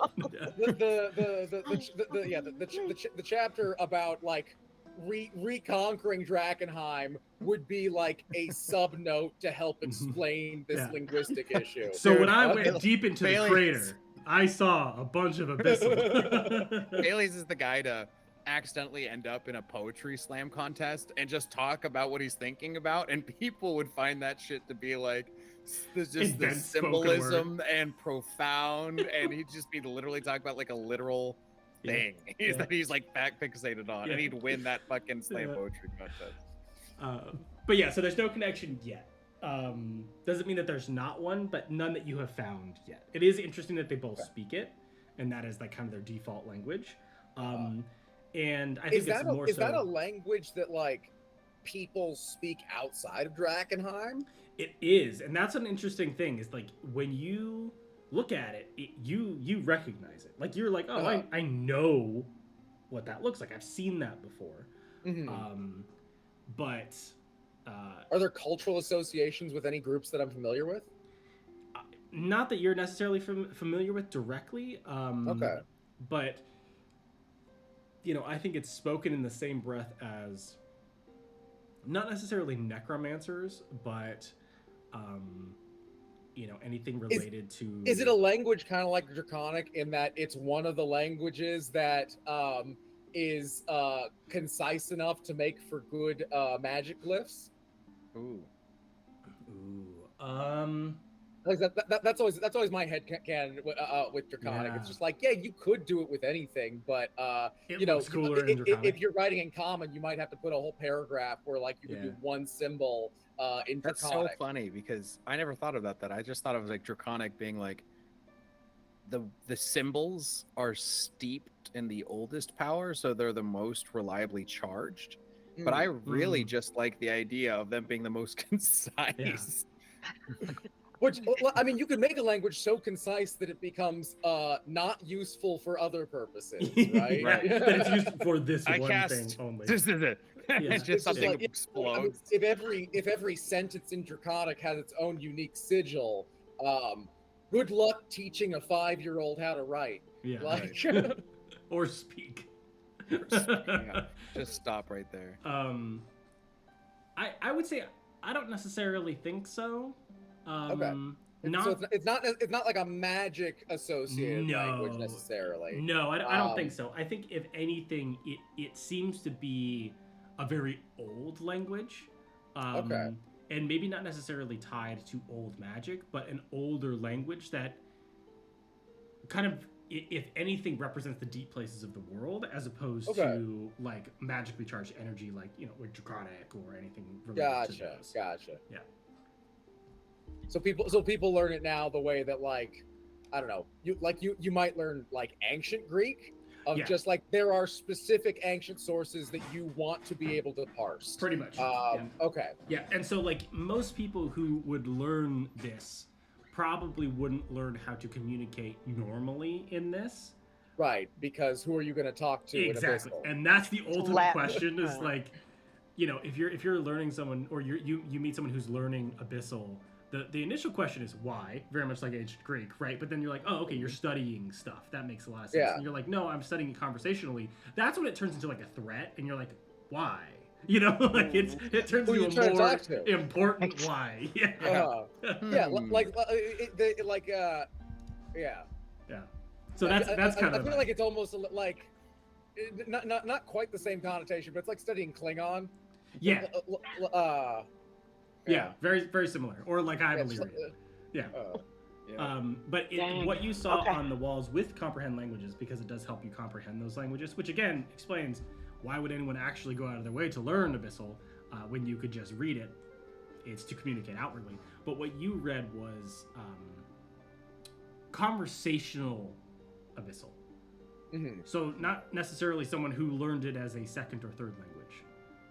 This definitely seemed as though the primary way these people. I think mediated through comprehend languages, though, that wouldn't have been apparent to me at all. No, maybe not. But I would have missed that context 100%. Yeah, as like maybe if I had that like very baseline level of Abyssal, I could tell that this was more advanced than where I'm operating. But I think that like the thought might go through Faley's head that this could be true, but he wouldn't be a qualified judge of that. That's fair. I gotta learn Abyssal. We'll get there. But Yeah, so that's what you find about the Lord of the Feast, is that there is a presence that exists that calls itself the Lord of the Feast in kind of western inner city Drakkenheim, around St. Vitruvio's Cathedral. Whether or not they're the one that turned into a carnal pit kind of remains to be seen, but they definitely, that's kind of where they where the rumors of them tend to originate from. Very cool. Now, so one thing is, and I think we're gonna try to take a short rest here, right? Yep. Yeah. Okay. Yeah. You guys can do it while you're talking and investigating stuff. While we're doing this, okay, so we're taking a short rest. We're fine. We've taken a look around here. There's nothing or no one in here. Yeah, it is old, abandoned. Like even the stuff that you have found is not fresh. It is a number of years old. Got it. While we're just kind of resting, again, looking around, trying to think about what this means. The key. Right. I don't know if it's going to work. We've got some time to cast Identify on it. So Rye's going to try that while we're doing this. Unsure what the outcome is going to be, but that's all part of this, right? Let's just kind of see if we can see anything. And as we're just continuing to look around. And I don't have anything that I need to do on the short rest in terms of like recovering hit points or anything. So I was thinking it takes an hour to search, right? Could I use this short rest to cast invisibility on myself and search invisibly or like around the area for an hour? Yeah, sure. Go ahead and roll those die. I will find them right now, and I will describe the key while I'm doing so. The key is completely non-magical. It is painfully, obviously, just a normal key. Now, it could open something extraordinary, but it is just a normal key. Which is hints in and of itself, I think. Here it is. Here we go. Hints in and of itself that it is. There's no magical component to it. There's no spells cast on it. There's no magical qualities that it imbues. It is literally just a key that opens a thing.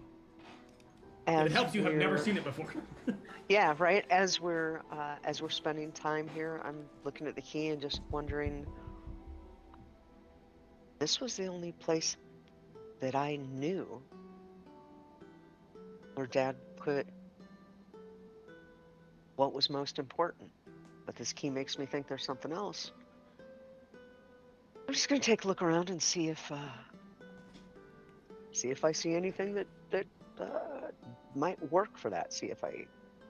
Although I'm not going to find. Yeah, so we're just taking a look around, trying to figure out if I can find anything that the key goes into. I'm looking behind the bar. I'm looking at everything. I'm upstairs. Go ahead and roll investigation on that, and then Phales, I need a. It is a very wide-reaching thing, what you're doing. So I'm going to ask, what kind of thing are you looking for? I can give you some options here of like skills that you could use during the search, but it really depends on what you're looking for. As much as I'd really love to find just a wonderful big piece of delirium, I think finding something bigger than what I've got is unlikely. So what I'd really like to find is something to fund my survival because I'm fully out of money. So I am looking for some untouched riches. Though if I stumble across some delirium, I won't be mad. Okay. Hey, that sells just like everything else. It's true. I think Phales would have difficulty selling it. I was thinking Oh. the same thing. I was like, Yes, there we okay, that go. makes sense. Yeah. All right, do I really like? I ate yesterday. I'll be okay. Like, That's awesome. If you see it, get it. I'll take it. Okay, let's go ahead and just roll investigation for me. yes, thank you. All right, that's going to be a 13. 13. Okay. Okay.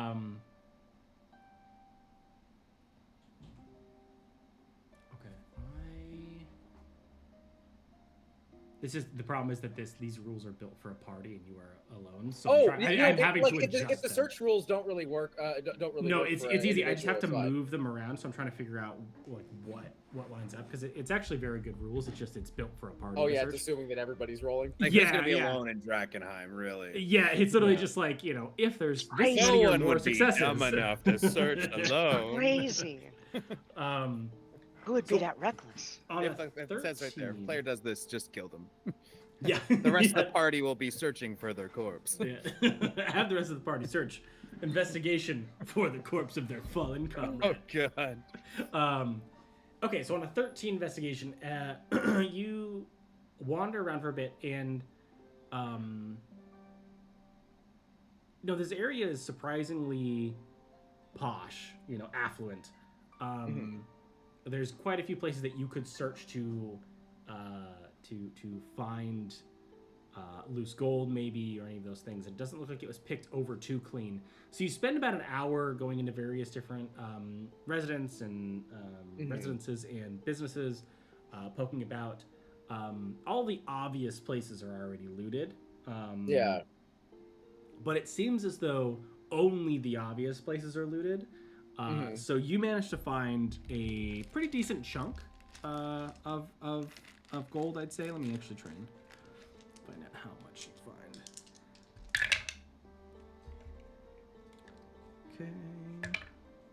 Okay. So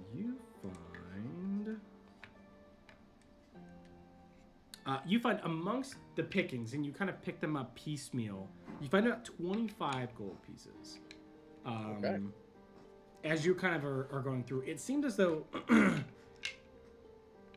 there's obvious places to hide stuff, behind bars or in, like change buckets or something behind a bar in a tavern or anything like that.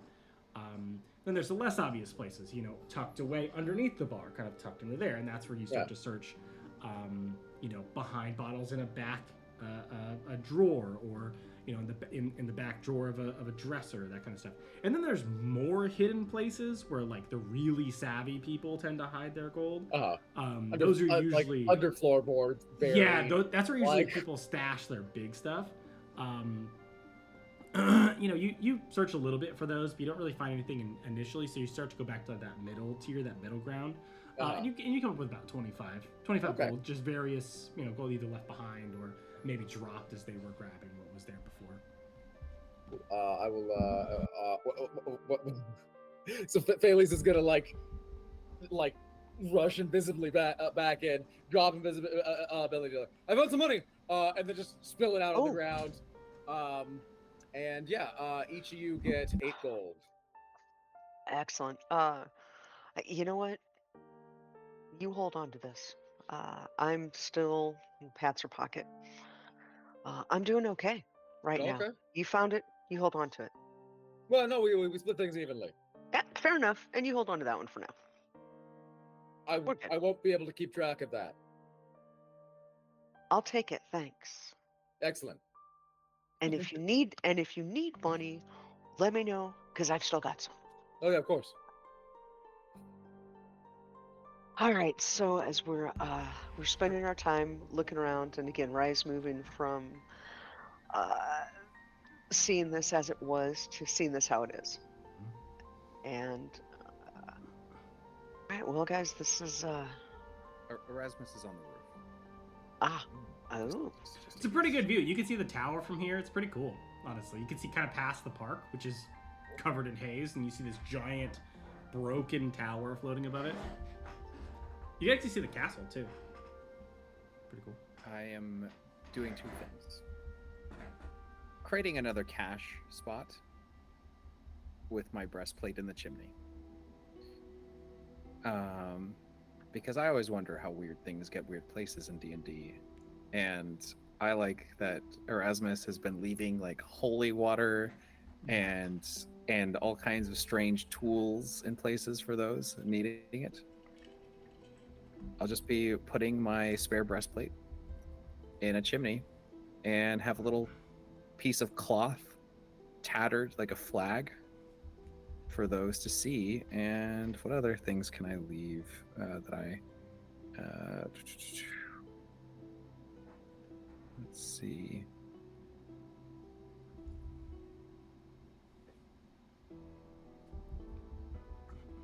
I've got so much weird stuff, but I always find it to be so useful. Or like I want to find a use for some of these things so bad. I guess I'll put the Eldritch Lily here. No, I'm kidding. Eh? Oh, hey, there was a garden out back. Are there lilies growing back there? Oh, there you go. I can imagine it like juts right up against the castle or the Queen's Park. Yeah, You're just like mass. score. This is where Mom used to grow all the vegetables and the herbs and Little shop of horrors. Feed me, Ryan. feed me more. Feed me.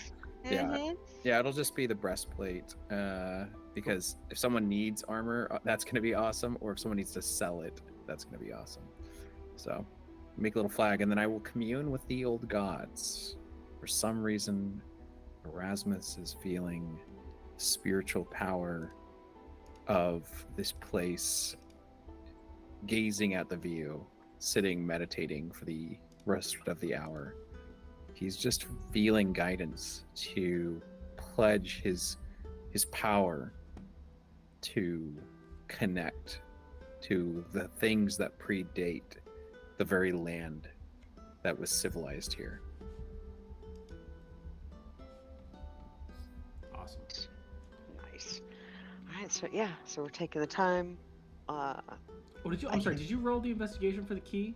I totally forgot about that. Like to like if it unlocks anything. Yes, 17, 21. Sorry, totally spaced on that. You even on a 21, you search high and low.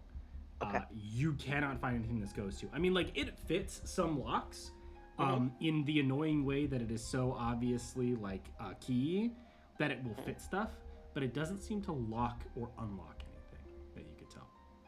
Okay. I mean, you try all the locks, you try them twice.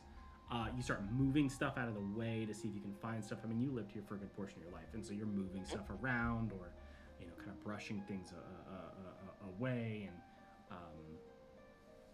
and you pretty much check everywhere. There are a few places that don't really make any sense to check, like that there wouldn't be a keyhole. That would be weird, but like that's you just skip over those. You're just like that would be dumb. Because there's, you know, it's just a key. It could be anything, you know, it could just be like to the safe box or something. Hard to say.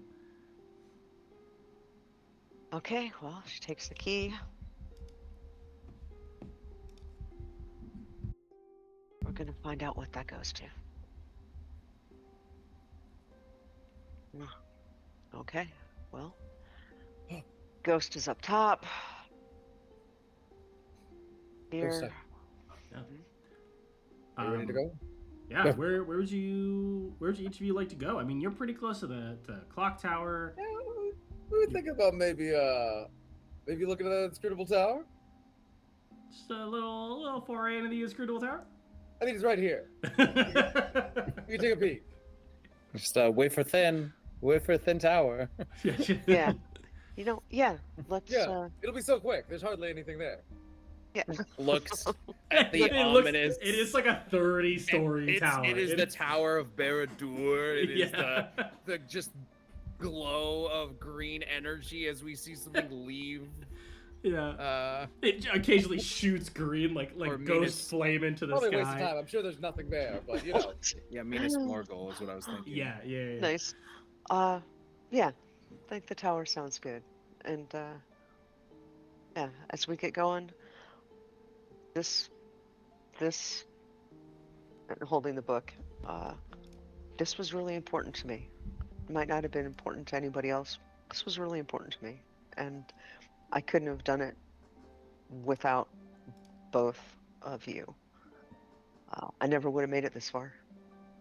And thanks. This is, yeah, it's time to look to the future, less to the past. And I think my most interesting days are ahead of me. You know, I was just gonna say, I think I know what that key is for. Really? Of all the locks, it's got to be a warlock. Hey, Ah. ba-doom. And That's I'm why I am just the warlock. Yeah. and I'm just gonna give Ghost a big heart-to-heart hug, and you, Took me an Yeah. hour. yeah, I'm also very glad that you got Alright. your book, and that you have somebody to take out some of your frustrations on. yeah. This was tremendously unexpected, Mhm. and at the same time, I feel like there's like a huge weight has been lifted off my chest. I didn't even know it was there. I can imagine the worry that the book would be destroyed. And now, no. It's just This been- world, everything's changed. Well, Well, Try some of those recipes when we get back. Absolutely, absolutely. So, ethically sourced. yeah. Free range. We'll talk about those definitions moving forward. We're Draken nuggets. Look, these are And these are medieval recipes. Like they definitely just say 1 pound of meat. Like Question mark? Yeah, like what the best meat you can get. Good luck, but the Queen's Feast was known for their exotic meats. oh no. Oh yeah, oh yeah, absolutely. She Even comes. then? Oh yeah, she comes by this naturally. Okay. You know, if you know how to cook beaver. Slow cook it, gets kind of greasy. It is very greasy meat, yeah. Too much time in the Midwest. I'm like, so you Mhm. put it in the crock pot. Never mind. Okay. I thought you were gonna go a different direction with beaver. We are on stream, sir. It's not that So are kind beavers. of stream. Oh, maybe. Oh, Jesus God. Boom. Tip the waitress. Hey. Try the veal. It's all good. So, making our way towards that big pointy Make- tower. Making our way to no wait no. Yep. Making our way to the tower while we're, still looking around for everything, not only for threats, but we have to take an hour if you want to search any buildings that we go by to look for more gold or anything like that. Yeah. Yes, and it I will say that you can search on your way because it's a short enough distance. Okay. But if you choose to search, you will have to roll an encounter roll as well. Like it's literally just across the park, so you're just going to be walking across like around the outside of the park. So it's not a very. We far are skirting the distance, deep haze, right? Yes. Okay. Should you choose to go into the deep haze, that's a different story. I don't You're know. skirting around. Yet 9. Yeah, Nah. I feel like if we're gonna do some real searching, we should search somewhere nasty. Like we are in the inner city, so there might be something fun. The I tower. feel like Tower if we're gonna search, we should search the tower. We should search that the God. deep haze. No No, one but needs the tower's not nasty. The wizards probably took everything with them when they left. They're very meticulous people, wizards. They don't forget things. I want to just sometimes just grab Phalese and just shake him and being like, one of these days, you're going to get us killed with your flippant disregard for the danger of the wizards that taught you magic. we haven't been endangered by one wizard yet. Looking at Ghost, I'm like, oh, maybe we kind of have been by that one, but Right. All the wizards we've met have been lovely. We don't know if that ghost was a wizard ghost or not. It wasn't. I could tell. I've got a sixth sense for these things. Oh God. Oh, all right. So we can see the tower from here. Mm-hmm. Yeah, so I think we're making our way there. Right. Do we want to risk an encounter roll? Yes. Yeah, let's Do it. because it might be a good And encounter. right, and as we're doing this, Yeah. Ryan is kind of spinning the new chef's knife that she Ooh. has. Just doing some spinning of that, maybe throwing it up in the air, checking to see how it is. Feels good. Feels good. Now this is like a family knife, like a is this one of those chef's knives that has become a boning knife from using it so From the much? use, you know what? Yeah. I think it is. I think it is. Ooh, and that almost a nice fillet. Oh. Mm-hmm. I think in comparison to your chef's knife, it's like a perfect balance. So like you can if You should could you throw choose it. you could dual wield it or throw them, right? You could throw them. But, Oh shit. yeah. A chef's Like knife? I'm imagining like the like sixth generation like Chinese restaurant where like they've got the one knife that has been there since time immemorial. It was Oh, from a fallen star, and they use it for Right? cooking. It's got like an eighth of the metal that it used to have. Like, the handle's so nicely worn. They it's have got to the climb a imprint in mountain it. to sharpen it on a very specific fragment of stone that Only- also fell from the sky. Unicorn horn, nothing but unicorn horn. Holy shit. I imagine that knife being sharpened on the back of a plate. Like, I can see that. Oh, like they've got the wow. fancy stones for the new knives. Right. But the relic knife gets sharpened in the most basic way possible. Yep. Spit on it. Oh yeah. Okay, It's so it's a I good want knife. to make this you character. gotta make an encounter roll. You said. Yes, let's do the encounter roll. Let me. I rolled a 12 on the d20.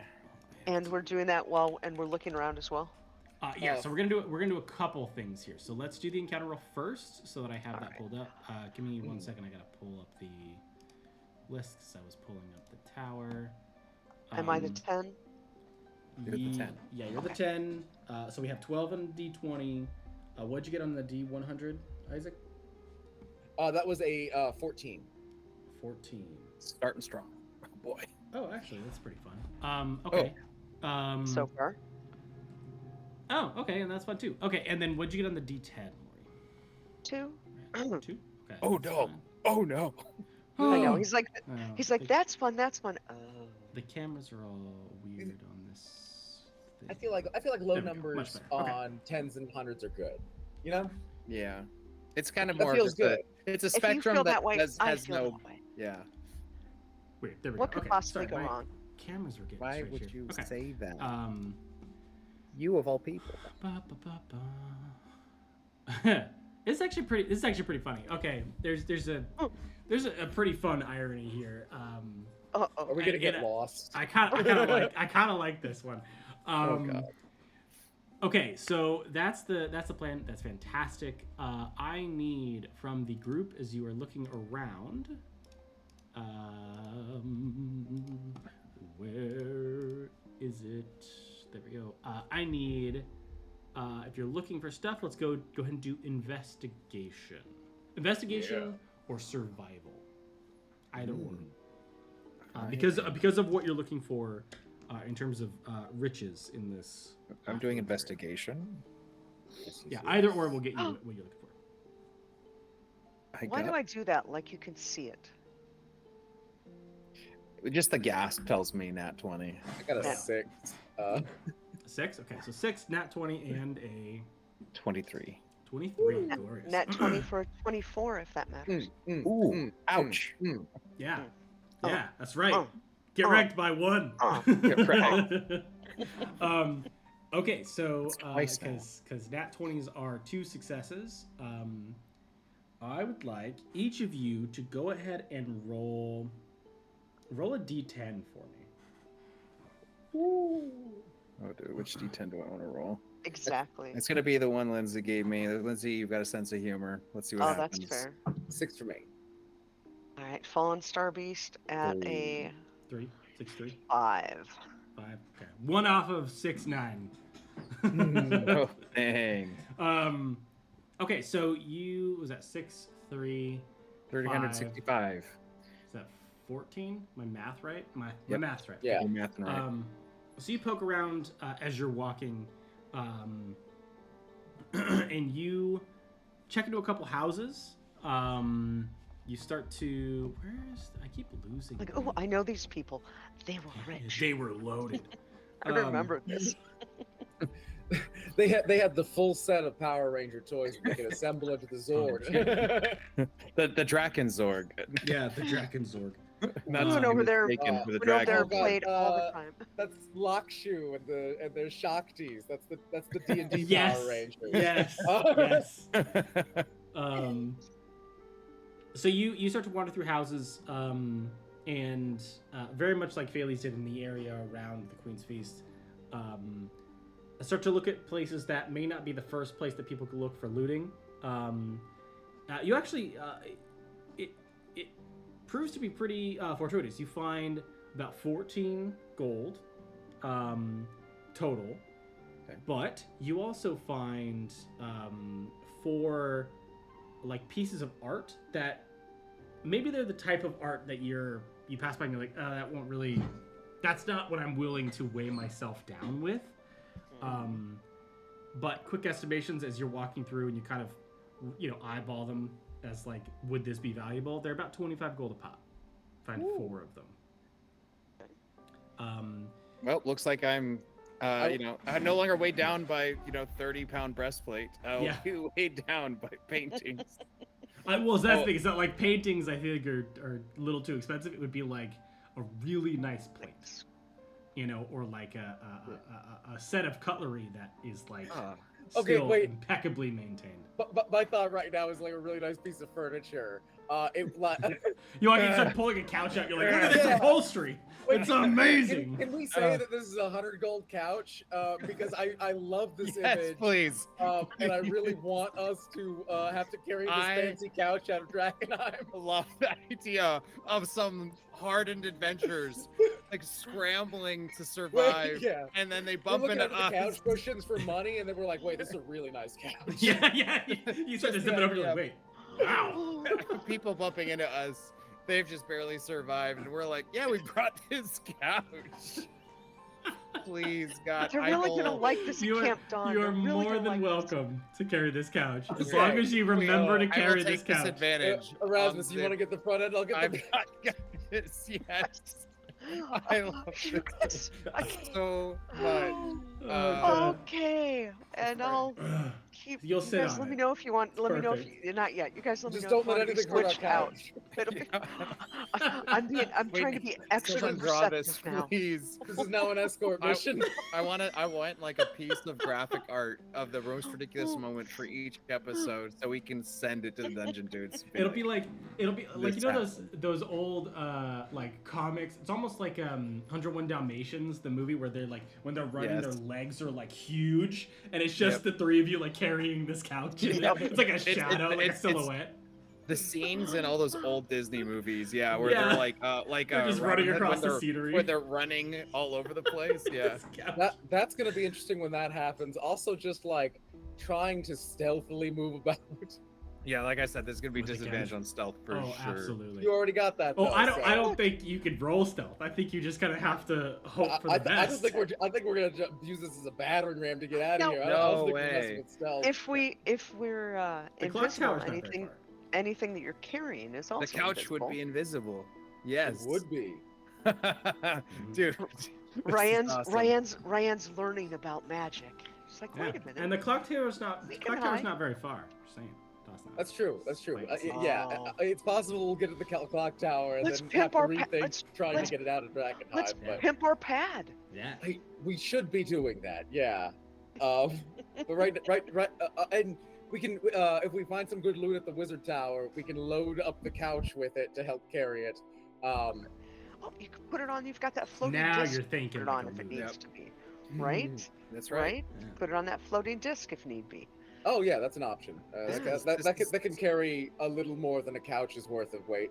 Like how much? 500 Because the pounds. couch is like 180 pounds. It depends on the couch. It depends on the Okay, couch. we're on fancy. I'd say 250. Mm-hmm. I've had to move a lot of fucking couches. Yeah. I've never moved one more than 250, but I've seen ones more than 250 in terms of weight. But in any case, do we, as we're leaving as we're leaving this presumably already looted mansion with our very fancy couch, do we make it from there to the tower safely? So you start to move through the area around, like on the way to the tower, right? I think you're so excited about this couch, and you're talking about, you're like, yeah, we could set it up, because I think it's more like, it's not a sectional, right? It's like a love seat, or like a just like a what would consider like a couch, like a living room couch, but like not a not a corner couch. No, yeah. And maybe you're talking about like, oh, we got to put it in the clock tower, got to do all this stuff, and you get so turned around that you end up at the front of Queen's Park. Like, you are about to cross into the haze because you're not looking up. And you're like, huh, whoop. Wait. And so you just kind of are standing at the front of Queen's Park. I just Let's not take lost. this in there. I just got lost in my own The neighborhood. smell will not come out. Yeah. It's literally like not. That's why it was such a funny encounter. I was like, well, you guys are literally just walking right by it. You make one wrong turn, you just end up in the bar. I feel like the moment we realize, we start with like, this is worth a good amount of money, and so quickly the conversation turns to, where in the tower are we gonna put this? And it talking to that, I feel like we notice at the moment that like, we start to feel the effects of corruption. We're like, oh, wait, hold on. This is what corruption actually looks like. Contamination is just people grabbing furniture like it's the most logical thing in the world. It's the slow creep of madness. That's the real Drakkenheim madness.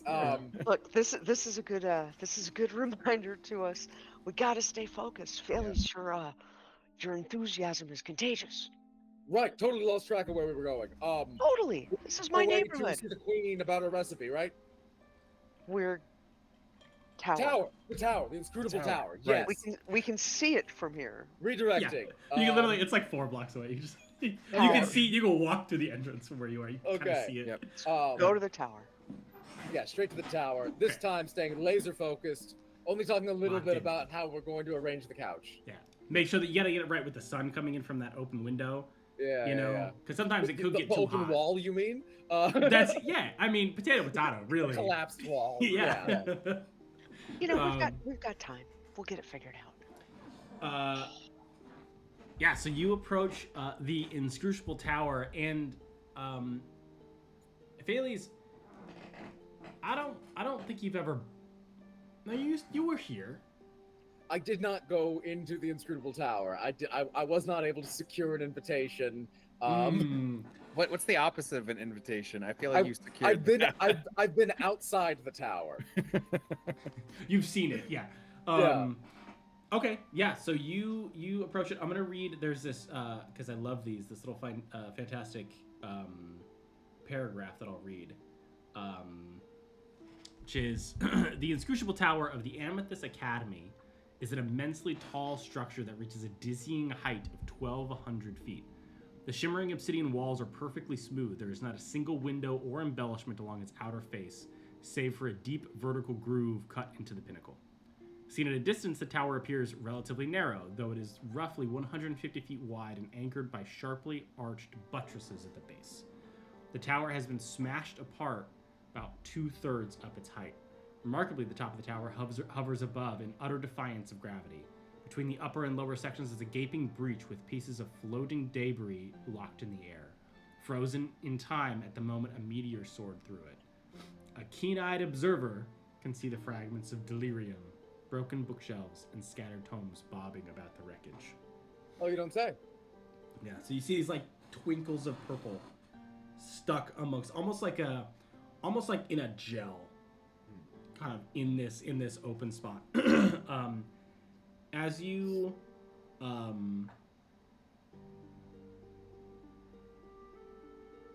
sorry, I'm reading another thing here.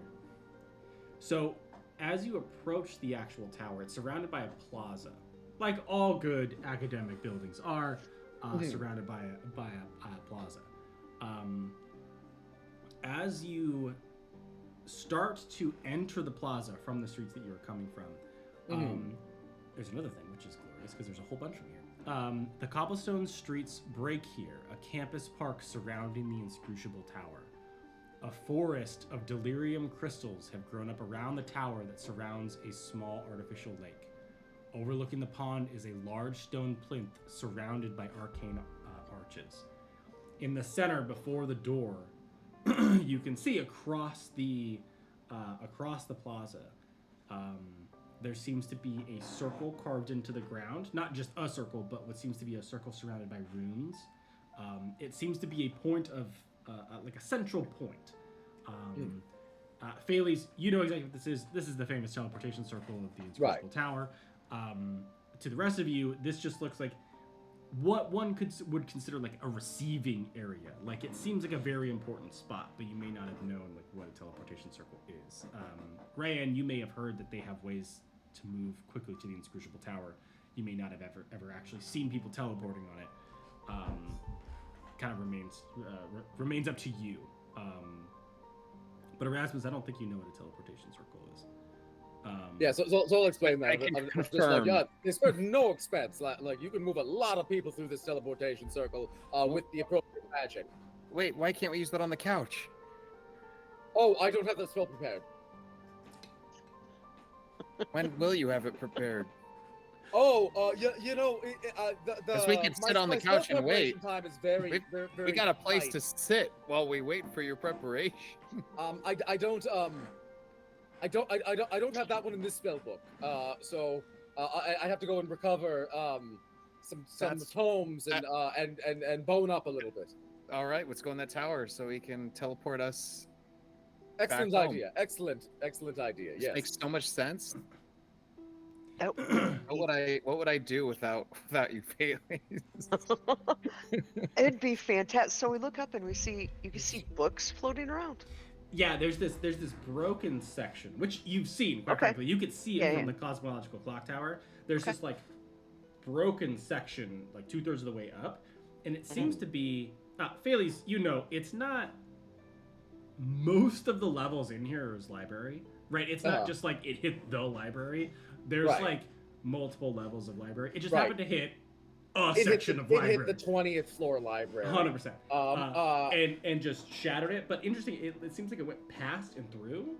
And Mhm. so it broke the tower almost in half. But when it did that, it held all of the pieces in this stasis in that same area. Would it be my understanding that this tower is just fundamentally architecturally unsound, and so every part of like its like every part of its external architecture is kind of affixed in place like a immovable rod, as opposed to being held up by ordinary architectural principles, and that's why maybe if you knocked it really hard, the pieces would immediately stop and stick in the air? Or would I think that was more of a meteor thing? Because, like, looking at this tower, it's a preposterous tower. Yeah. It seems like if I were going to build this tower, I would not want to do it without magic. Well, and that's to I hold it think up. that's kind of the thing is it doesn't look structurally compromised, right? So like, well, I mean, like just by virtue of being absurdly tall. So you not can not only shattered. get a building Yes. so tall by 100%. stacking rocks on top of each other before you're really playing with fire. Yeah, that's kind of the vibe. Is like, Okay, and I also especially have a considering it movable doesn't. rod that can just stay in the air. Right. So it doesn't. It's not like you know, you think of like the Burj Khalifa where it like builds up, right? Yeah. It's like almost like levels. This is Uh-huh. just someone took like a really long block and just stood it on its end. Yeah, some like dean of the Archwizard, dean of the Amethyst Academy, handed a doodle to like a junior Archmage. He's like, I want one of these. Make it happen. Yeah. Use whatever magic you got to. Yeah. So it's as far as you know, like about the integrity of it, it's still entirely structurally stable. It just has a pretty cool open air area now. You know, like that's kind of the vibe. It's like what's above it was where a lot of the offices were. A lot of the living quarters were above there, and so the way that it hit isn't necessarily a bad thing. It kind of makes it more wizardy, and so they would like if this is cleared. It would be a big win for the Amethyst Academy, right? Yeah. But the chances of them actually putting that section of the tower back, probably not going to happen because it seems kind of way more wizardy and cool to have an open air garden in the middle of your tower. Yeah, you'd So put they like probably a just clear, leave you'd it. put like a clear force field there. Yeah. So yeah. So that's kind of the overall vibe here. Is it doesn't look like it's any level of structurally compromised. We're not worried about it falling over because Yeah. probably like if the rocks that are held up by nothing are doing okay, Yeah. the rocks that are held up a little bit by some other rocks are going to be fine. Yep, absolutely. So as you kind of move a little bit further into the plaza, you see around the teleportation circle is a pair of looks like golem guardians.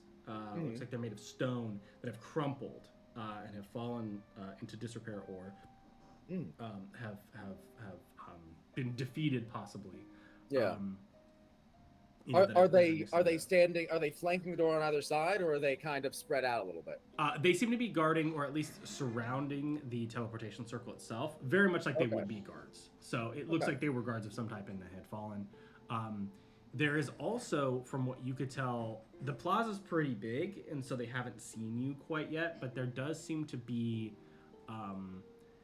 some level of like monstrosity or abomination that seems to be kind of moving. And I say that not in like a like that they are massive and hulking, but in the old school abomination way where they have like 7 mouths and like arms sticking out at different angles, and they're kind of squelching along on the ground. And there's about 4 of them. Two of each different, it seems to be like type, kind of moving just almost in random directions in this plaza, just kind of wandering, not necessarily doing anything in particular. And then past that is the entrance to these squelchy things. Yes. They're moving pretty slow. Yeah, pretty slow. I mean, they're again wandering, so they're not.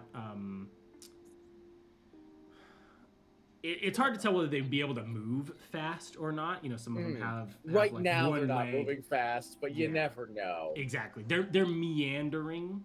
But it's entirely possible that they could move, like your speed. But they definitely don't seem like they'd move faster than you. Okay.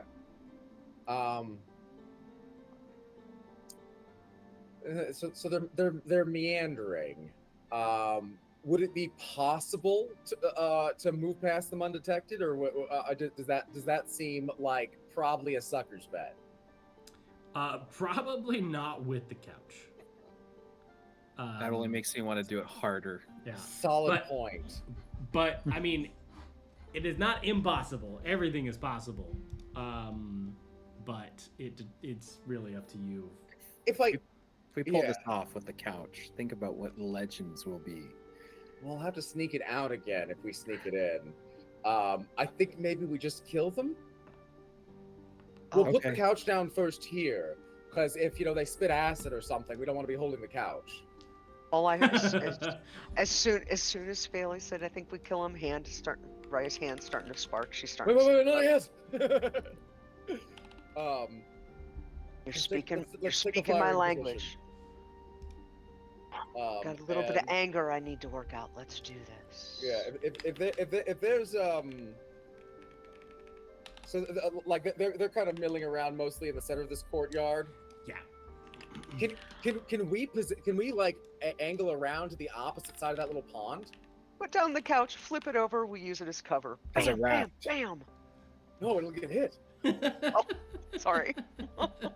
He's like, "What are you thinking? No, Ryan, no. This This is the whole thing we came to Drakkenheim This for. is an antique. You're not wrong. Look, I'm still a little. This thing has got to be barely older than Thales. I remember All right. when these were made." I misjudged the importance of the couch. Judging by the jointing. All right. It This is wasn't nice. possible. Your joints or its joints? What jointing are you using? It's joints, yeah. Yeah, you can be on Okay, the other let's take side position. of the lake. Well, It's a really small pond. It's like maybe 20 Yeah, feet I across. figured it was Alright. pretty small. Yeah. hold up. Yeah. Hold up. So these things, there's 2? There's 4 total. There's 2 4 of total. each kind of like type. Like Are there's they 2 patrolling like liquidy style. equidistant? Not really. They're just kind of wandering. Like they're not like patrol is a word that symbolizes like that they have intent, and they're just kind of here. Could we silence and lure one into a beatdown, divide and conquer style? We could throw a rock at one of them when it's further away from the others and see if it comes without alerting them. Right, and if it does alert them, we'll just run away, right? No, we'll just, I think we fight these. Have I ever seen anything like these? Do these look like? Do these look like third week mage students that got into the wrong cabinet, or do they look like some kind of awful master-crafted war thing? machines? We all know I'm gonna be the one getting punched by these things, so I want to avoid being punched by less, or I want to avoid being punched by less. Yep. Yeah. Go ahead and roll. I'm gonna say go ahead and roll Arcana, which I think is gonna give you a little bit more information than just okay. the roll. I think it's gonna be a 15. 15. One of these you kind of know offhand. It's a pretty simple like knowledge check for you to know one of them. There's 2 different types. There's one that seems to be kind of just like almost like a moving blob. And there's another one that seems to almost be like random legs and tails and scales and maybe a blob here or there, but am I seeing a teleportation mishap? Well, the blobs, what you are seeing kind of like you were saying, like you were closer than I think Felix is willing to admit to himself. He's like, that looks like something that happens to third-year students whenever they open the wrong cabinet. Yes, but it's not the cabinet that does it to them. It's the, like, evil magicians or wizards that will, like, punish them for discovering their secret stash. Like, transforming someone into what you see gets you kicked out of the tower. Purpose. Okay. Yeah. When there is a tower to be kicked out of, this gets you marked as a malfeasant. Gotcha. To do this to someone gets you marked as a malfeasant. Yeah. Like this is this is maybe something that's a social taboo even among wizards. Yeah, this isn't necromancy. This is like evil. Yeah. Like you could say necromancy could be something akin to like research or interest of an academic sort. I mean that Amethyst Academy does it all the time.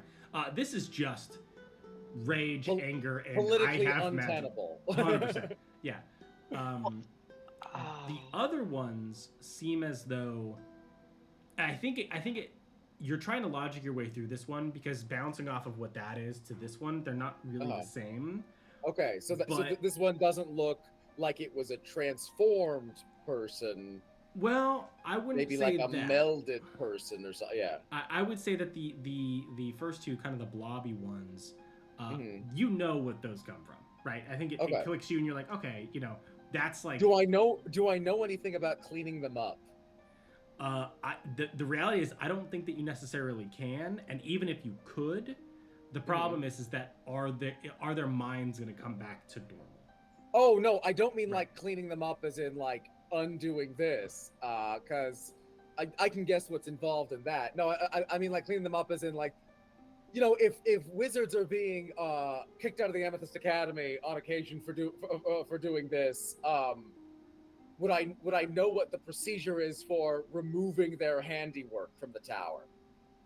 Oh, I think it's just snuff the life out of this thing. Okay. Yeah. They don't have any particular approach to combat that's super notable. No, you know that they're pretty slow.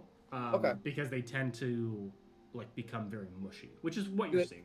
Right? Do they spit anything? They do. Yes. Okay. At least historically, they have. Yeah. Well, gushy. Yeah. Next to them though is something that I don't think you've ever seen or heard of before, but I think the realization comes to you suddenly, and I would say not without a little terror, is you realize that the other things that are moving in a faster, more normal bipedal humanoid way, if a little bit abnormal because they're very abomination-like, is that this is what would happen if you go too far down the delirium contamination path. Oh, If so these you are some take- fun husks. Yeah. These are some advanced ones. Yeah. Oh, So if you shit. go too far down the path of contamination, this is probably what you're going to end up looking like, because there's a certain level where the contamination kind of takes over the body. Yeah. And you, So some being people the type of handle the wizard that you delirium. are, is that you could hold a little bit more than normal people. Yeah. The problem is that it lands you in this realm, whereas this is more of a possibility as opposed to just becoming like a haze. Gotcha. So- And do I see any vestiges of Amethyst Academy robes like hanging on any of them? Not on these, no. And if anything, that would have been a decade and a half ago, so it would have probably just fallen off. Okay, eventually, so yeah. actually. No. Okay, so I think maybe the move is we hide behind this plinth, and I don't know, aim for the slower ones first, maybe, and Erasmus, you try to prevent the advance of the faster looking ones. I can tangle with the faster moving ones. Right. Do we want to distract them at all, or just boom? A distraction could give us a edge in timing of how fast everything converges on. I think a distraction might just give them an opportunity to notice us. We might just hop Alpha. right into it because they're a little spread out right now, Surprise. All right. Right. and the point of a distraction would be to spread them out. All right, Alpha. That's often how the Silver Order do things. They'll do an Alpha strike. Oh, yes, I'm not sure whether this this plinth might be helpful in that it might give us a little bit of cover from whatever awful effluvia is going to come out of them. Ooh, I don't know okay. what that is, but is it? Do we have that? Sounds like we should keep our Like distance. like an huh? emission, an effulgence. Yeah, we're on a mission. I get it. Hey, Ghost, we should stay away. We shouldn't get too close. Got it. That's my whole thing, though. No, So- no. You should. That's you like my should, whole job. Yeah. I know you've seen me multiple times beat things that were trying to kill you to death with my hands. Yeah. No, I mean you should hang here, so they come to you and attack you instead of us, and we should hang back a little bit, and make use of this plinth as cover. All right, But let me put the couch Don't down over rush here. forward and give them an earlier opportunity to stab at you. Got it. We should wear them down. Hmm. Should we Do get on a you roof? Do you want some empowering magic? Hell yeah! Hit me up with that juice. Okay. Wait, Uh-huh. real quick. Are we getting the benefits of any kind of leveling up before we hit this fight? No, long rest is when we get No, that, it's right? long Okay. Okay. Hit me up with that juice. Okay. Do you want the extra juicy version or the medium juice version? Whenever have I said give You me haven't medium? yet said medium juice, but I want to keep asking. I don't want to Right. assume because No, you're right. you You're go right. real quick from barely any corruption to a whole lot of corruption. Listen, you're right. I'm just the adrenaline's getting in me. Okay. High octane. Oh. Let's give me the good stuff. I'll deal with the consequences later. Give me the good stuff. Excellent. Don't So skip all that magic shit now. I'm casting a controlled mutation for strength. So you're going to have advantage on all your melee attacks, and you're going to have plus 2d6 to each of the damage of each of your attacks, and you're going to gain every point of corruption, and you're going to roll to see if you mutate right now. I need to roll a 1 on a d6, right? Or is it a d20? Yeah. Yeah, you Yeah, need to not one. roll a 1. Okay, it's 5. Okay, cool. You get 3 mutations instead. Oh no!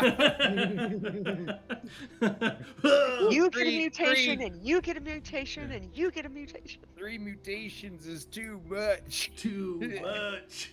You turn into one of the abominations. Oh no. Shit, now I have to shoot you. Damn it. And can we make a stealth check to see if they are surprised when we Well, bust let in me on do them? some setup, you know. Yeah. Let's go ahead and do that. I'm gonna do my setup here. Is there any? Are there places for us to get high ground, or we're pretty much just I out in was the like, open? you should be in high ground. We are behind the like plinth, by the like little pond. But she has like 120 feet of range, right?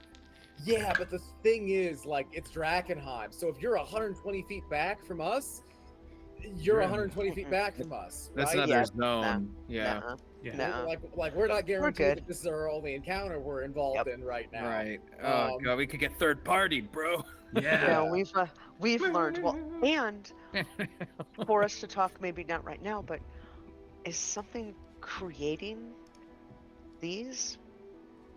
I would guess it's all these crystals we're standing next to. Okay. That makes All right. good sense. And she looks at the crystals like, Hmm. oh, that's less threatening than thinking there's something in there. Okay. So that's a 20 for stealth.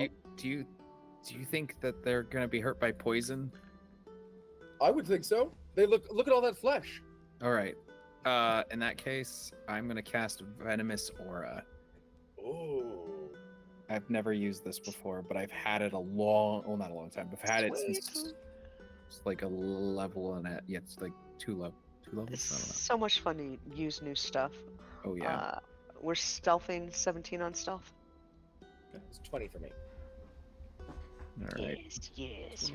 I'm gonna stay away from you guys when I cast this though, because it affects everyone, not just enemies. All right. So the two of you, actually, just go ahead and roll your own stealth then, Erasmus. Oh wait, it's a disadvantage, right? Or is it advantage? Disadvantage because you have the heavy Play-Doh. Shit. I went from an 18 to a 2. Okay. It's okay. It's a 2. That's not bad. Well, its total It is could be worse. an 8.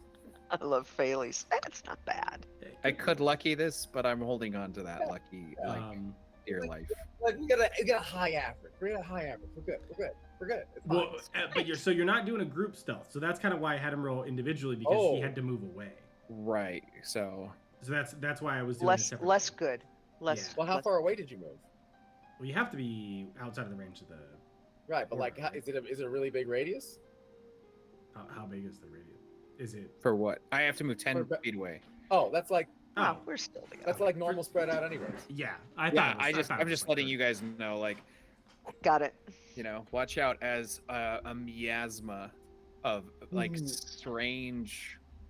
You could almost say like ominous green, like almost like stage lighting through green light through like smoke and mist. Ooh. Rise just checking this out. Just fascinated. Choke by on my faith. Fascinated by magic. I say like the litany of what would it be?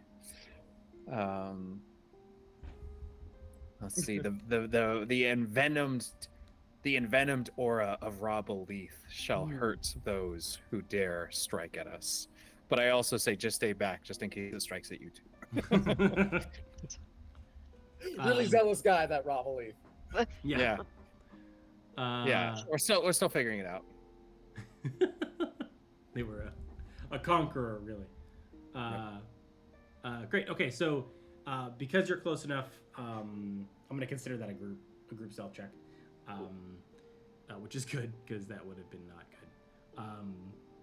But great, yeah. So you managed to get up to, kind of. You're at a point where you are 25 feet away from one of them on the other side that's just kind of hanging out there, one of the kind of lumps of flesh as opposed to the almost pseudo-bipedal ones. There's another one of those kind of far to your left, it's about 40 feet. To your right is one of the bipedal ones, again about 40 feet, and then in front of you, behind the lump of fleshy ones, it's about 40 feet away from you there. So they're kind of spread out, not crazy amounts, but enough to make them annoying. But you managed to successfully kind of sneak up behind the crystal plinths and next to the water, So should you choose to attack, you will do so and surprise them. Oh, let's attack. Should you choose to attack? Mhm.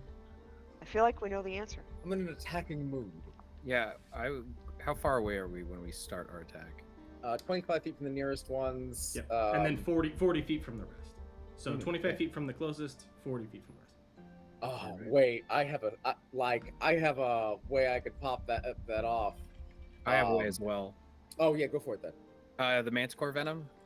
Make one see the others as its worst fear. Which I've been Yeah. Get the Really? get the closest one because he's Yeah. closer to his Yeah. buddies than he is to us. Yes, exactly. All right, I'm gonna take a shot with the Manticore Venom, and I will also choose to use one of the contaminated crystal bolts. Ooh, ooh, ooh. Nice. Hold on All right. 1 second. Okay, so the Venom. I'm just checking.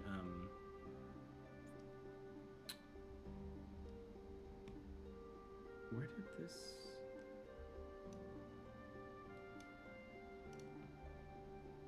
So it's a DC 17 con save. Yeah. If I hit. Well, so it'll just run. It Yeah. essentially induces fear. Okay. I just wanted to make sure that I was looking at that right. Okay, cool. Okay. So attacking with advantage because it is not aware, I'm guessing. Yeah. Go for it. Thank God, because that was a nat 1. Let's see. I actually how easy do these guys look at being hit? Because I may have to use my lucky here. I mean, they're pretty big and they are all flesh, so Lump of flesh. Yeah. You're good. Because right now I got an 11. You're hitting a pile. You can hit a pile. But But you did invest outside of a the lot in bar. this shot. So. All right, I'll keep it. 11 to hit. Okay, yeah, that hits. Okay. Oh wow. All right. So it's going to Josh be... was all poker face. I'm like, I don't know what that means. Yeah, it's a lump of flesh. You bastard! I can't tell. So that's going to be 7, because it's only on strength attacks, right? For the boost that you're giving me, not ranged. Yeah, it's any strength-based attacks. But I think all your attacks get the damage boost. Sorry, yeah, only advantage for the strength base. I think all your attacks get the damage. Okay. Boost. Let me All double right. check. But wait, it might just be melee. Oh no. It would Well- make more sense if it was melee, because it would be pretty funny that you squeeze that trigger extra hard and it shoots that arrow extra hard. But It Well, would be funny, but it wouldn't be completely if- implausible in D&D. If it is Melee, melee it is only, melee. It's melee. if it is melee only, then I am willing to do this, and I would. No, because he's just gonna run away. It's not damage, isn't what we're looking for. It's getting him away. Yeah. all right. The Manticore Venom. Yep. Okay. In that case, and the contaminated bolt is an extra, so it's gonna be 10 plus 3, 13 damage from the contaminated bolts, and it needs to do DC 17 con save or be scared. so you said 13? 13, correct. 13. Okay, and then it needs a DC 17. con save. It succeeds. Natural 19. I will So, take my second shot with my last contaminated bolt that has venom applied to it. okay, great. And so get that gone. Okay. And this is my second shot with my attack action. Yep. That is higher than the last one to hit. And low damage. 6 damage total. Okay. And that will be another DC 17 con save. 15 Please this fail. time. Okay. All right, that's one that we don't have to deal with for now. Nice shot, Bill. As Well, if he's fighting for his buddies, he might frighten up his buddies. He might come towards us, depending on how initiative rolls out. All right. Well, that's my turn. Great. Did you guys roll initiative? I thought we were Oh, just no, doing we our haven't rolled surprise stuff. Right. Yeah. I was just thinking initiative. So let's Yeah, go ahead and roll I love- initiative, and then whoever wants to take the next one Sure. can do so. All right. If I go next, it might help Ryan. I've got a 14 on my initiative. 14. Okay. I've 18. got Okay. an 18, but let's just Okay. go how we should go. I'm gonna cast web. And if if they're between 25 and 40 feet away, it's possible I can get all of them. If the furthest ones are 40. But yeah, it's a 15-foot cube. Oh no, sorry, 20-foot cube.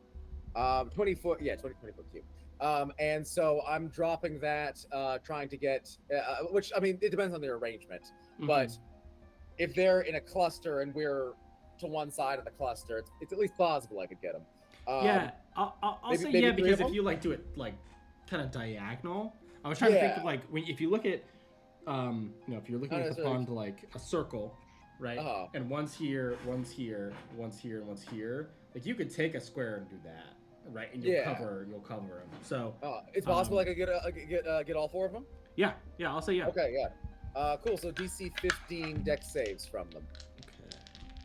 These And are really because dexy guys, so surprised. you know. They're surprised, right? Or like caught off guard. There's no effect of that. Oh, okay. Oh my god, what was the DC? 15. Oh man, you're lucky They rolling have good? a negative DC. Oh no. Oh, Nice. I got. They don't look very dexy.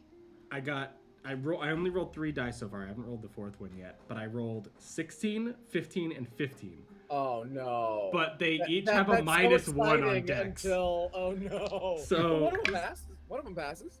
So 2 of them pass. Oh, I'm sorry. I thought you said 16, 15, 15. I did, and then I had to roll the last one for the 4th one. And that one got a nat 20, so that one Oh, succeeds. nice. But Okay. the other one's got 15s on the die, and they have a minus 1 on dex, so it's a 14. So those two fail. Yeah. And they're in difficult terrain, so they'll have to get out of that before, which might slow them down anyways. Yeah. All right. Oh, okay. Yeah. Okay. Do we want to move back? Like, I wanted to actually didn't even think about movement for my turn. Mhm. Are we moving backwards? Like trying might to have a- prolong? That might be a good idea, but we also might move into more enemies. And we have a little bit of cover right here if they make any ranged attacks. Sure. All right. We'll keep position then. But I don't know. It's also possible that they're going to do like a breath weapon or something and hose us. Well, I'm at least 10 feet away from you, so Okay, it'll have to be a pretty big, wide. By hose us, I mean me and Ryan. Oh yeah. Right. Us. I'll carry your corpses back to whatever clerics I can find, Laurie. We appreciate that. and the couch. So you could put actually us on the couch. On the That couch. should help you. And drag it carry to it. Drakkenheim. It's a corpse couch. It's good. The corpse couch. My new band. So the 2 that are in web, Yes. they're slowed down. They can't really do much.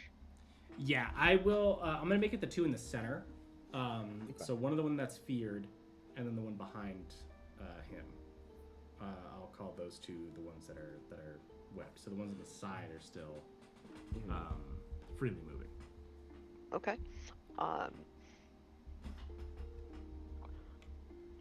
Rand's looking at this thinking. You advantage on all attacks against the ones that are restrained.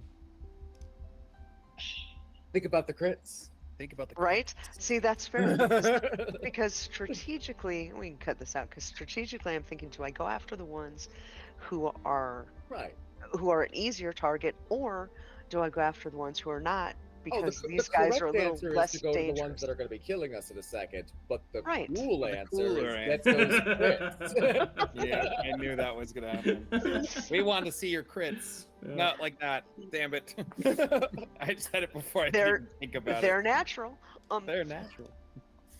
Okay, so this is good. Laurie is learning, and What is efficient and powerful sometimes isn't the coolest way to play. well, and so right now,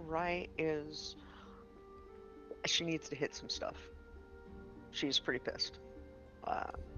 She she is coming from this that she's seen in her home. She sees somebody get in there and do that. There's this whole other, I don't know, conspiracy, something coming to get them, the family, there's something. She's pissed and wants to hit stuff, so we're going to go after the ones that look like they're easier targets. Might not be the right thing, but it's the thing she's feeling. Yeah. So with advantage, the one of the two that's in the web. Mm-hmm. Do you want the goopy one or the humanoid style one? I think the humanoid style one. Humanoid style one? Great. Thank goodness for advantage, because we don't need that one. So that's a 13 and 8 to hit. So 21 to hit. 21. Okay. Yep, that hits. Excellent. Let's do some damage on that and see what happens. That is 15 damage, as high as it could be. 15, and let's do radiant on this one. Sounds fun. So, and as Rye's shooting, she takes a quick little look around at first. There's nobody around to see who's using magic or what, so bam, it's just coming straight blast, as opposed to using the a crossbow if she wants to look a little more subtle. But nobody's around, boom, blast Really? it. A straight blast. That's different. It is, isn't it? Awesome. Okay, Yeah, so that's the first one. Smack it. It looks like it does solid damage. Looks like it does it's a pretty good hit. Okay. Oh, I'm not done with you yet. Let's do some more. 16 and change to hit. Okay. And that's 9 radiant damage. Nice. Okay, nice. Oh, this is fun. I need more. 15 and change to hit. Yep. And 12 damage. Oh, and it's not Mhm. anchored to anything, so the web does just immediately crumple. It's gonna go away. It's gonna go at the go away At the beginning end of of my this. turn. Yeah. Okay. That's what I was scared. I was like, right now. I was like, No, all I'm doing is giving Laurie advantage on attacks. Got it.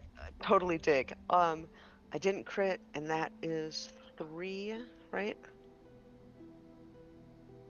yes. That was 3 attacks, yeah? Yeah. Okay.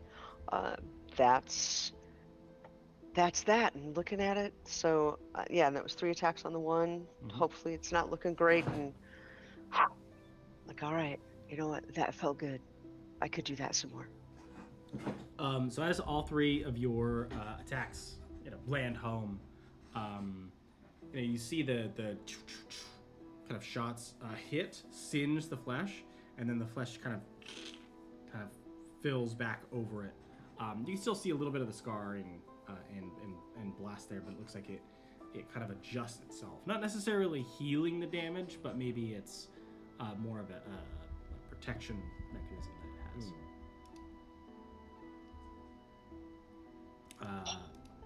Great. Okay, so now we are at the top of the initiative order. I'm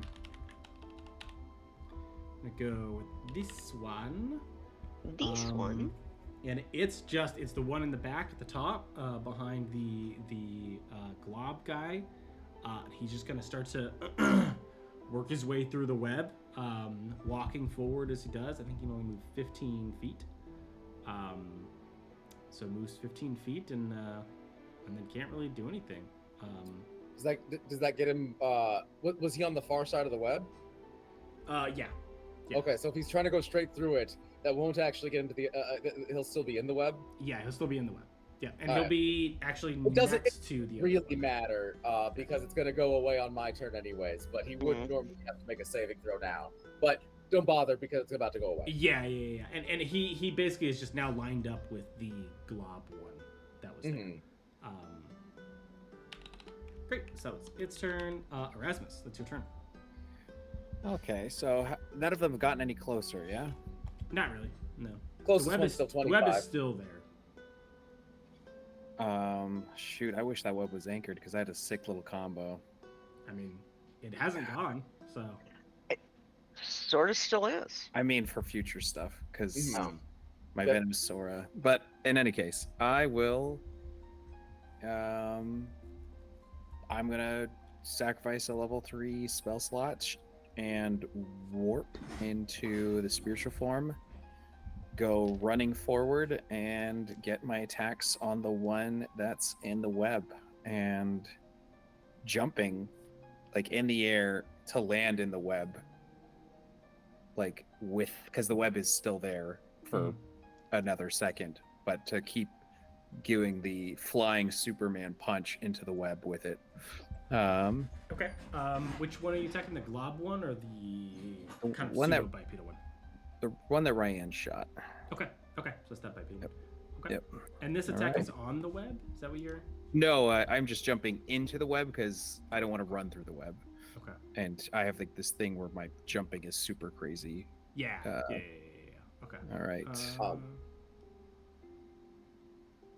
Okay. But if he should be on the edge of the web, if he moved 15 feet, because the 20-foot cube, and he was on one side, if he moved 15 feet through it, he should be right on the edge. Oh, perfect. Yeah. Okay, cool. Yeah. Not that I don't think it makes a difference if the web's not going to exist. All right. That's not a crit, but I'm guessing 19 is good to hit. Yep. All right. And it's 2d6, Isaac? Yeah. You said what's the kind of damage we doing? Nice. All right. So that's going to be a total of... I actually have to go to the right thing here. All right. So, with this form, see if anything changed. I don't think it did. Okay. 6 plus 8 plus 4. So 18 plus 10, 28 damage on this hit. Nice. Yeah, so you land and you see it's just losing chunks. All right.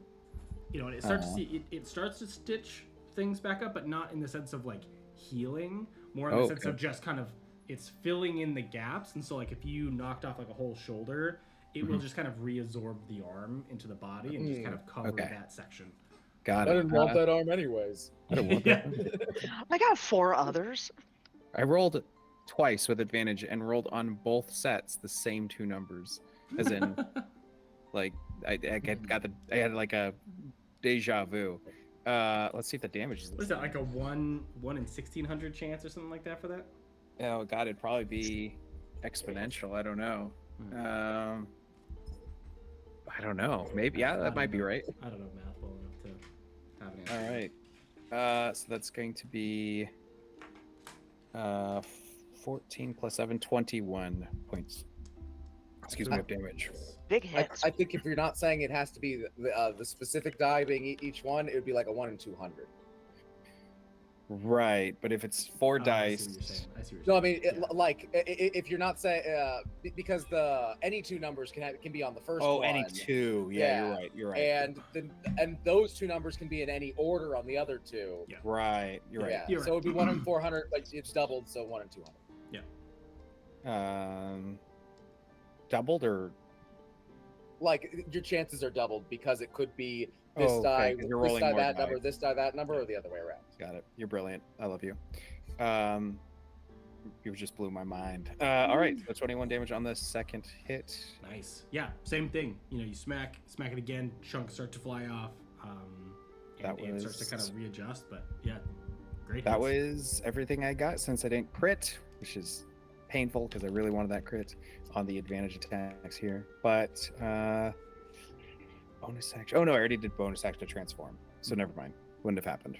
All right, that's my turn. And I have Venomous Aura going on, which means I think it's at the start of Peep's turn. They have to do a save or be poisoned. Okay. Cool. So let me get that while you go to the next person or thing. Forgot the combat music. Dun, dun, dun, dun. Okay, great. So that brings us to Ryan. Ryan, your turn. Let's keep going. I've got some things to work out. No longer advantage, correct? Yeah. No, I haven't had another turn yet. So, yeah, still you're advantage. still advantage. Yeah. Crit fishing on. Still looking at that one turn. Let's try to knock that one down. Nope. I don't even know if that's gonna hit. It's a 5, 8, 9, 10, 11, 12. Oh no, 13 to hit. 13 to hit on the same one, the bipedal one. The same one that Raz Yep. was just hitting at. Yep. Nope, Yes. No hit. Okay. Oh, but That's that the first time does. you've missed. Which I'm not sad about. Yeah, you get the little I get a globule, thing. the orb. I get a thing. All right, let's do this again. And that is a 19. 19 to hit and 15 radiant damage. Excellent. So that was number 2. How's this thing looking? It's looking pretty beat up at this point. It doesn't Looking look kind of bad to begin with. Yeah, that's it's kind of fair. hard to Right. say. Yeah, like it doesn't like from where it was, it looks pretty rough. Not like on its last breath, but still pretty rough. Okay. Come on, enough is enough already. Oh, so close. 19 and change to hit. And again, and 15 damage. Nice. Okay. That is 3, and I remember I've got 1 orbit. Okay, great. Ah, feels good. This feels like therapy. We're There so are many concerns that I have with Ryan, and all of them start and end with how she's dealing with her familial trauma. Yep. Oh man. It's good. I need to hit some more things. All right. So Phalese, that brings us to your turn. So you see the web as it was drifting down just fall and eventually land. Okay, so, I see it coming down. Now there were kind of like 2 closer and 2 further away. One of the further ones moved up, right? Yes. So the 2 in kind of the center area are right next to each other, and then there's 2 kind of flanking on each side. Gotcha. I'm gonna run up to those 2 in the center. Okay. Like you just see me like from behind cover, get ready to cast a spell, get my wand out, twirl it, and then run right up into melee range. And I'm gonna cast what is it? Acid burn. So they're gonna both need to make a dexterity saving throw. DC 15.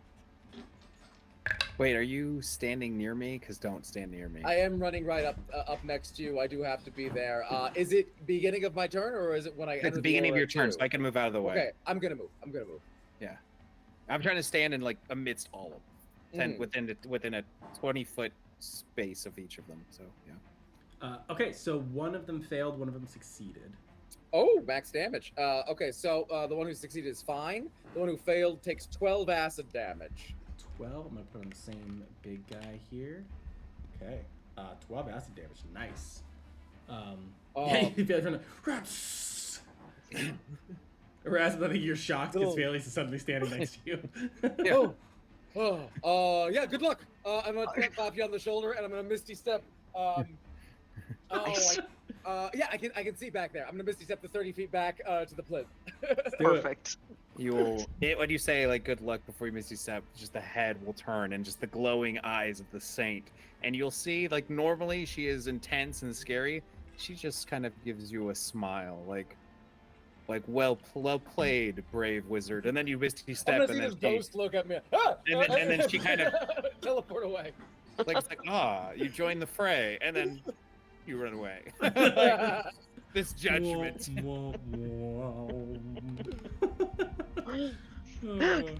Ghost, your spirit is judging me.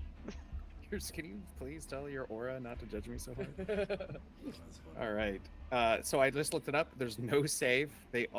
Anyone who starts their turn within 10 feet of me is automatically poisoned.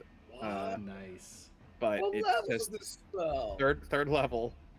And it says, let me pull up the deets. Baleful aura disorients creatures who approach you. Any creature that starts their turn within 10 feet of you are poisoned at the start of their next turn. Whoa. And what is poison damage? Is it 1d6?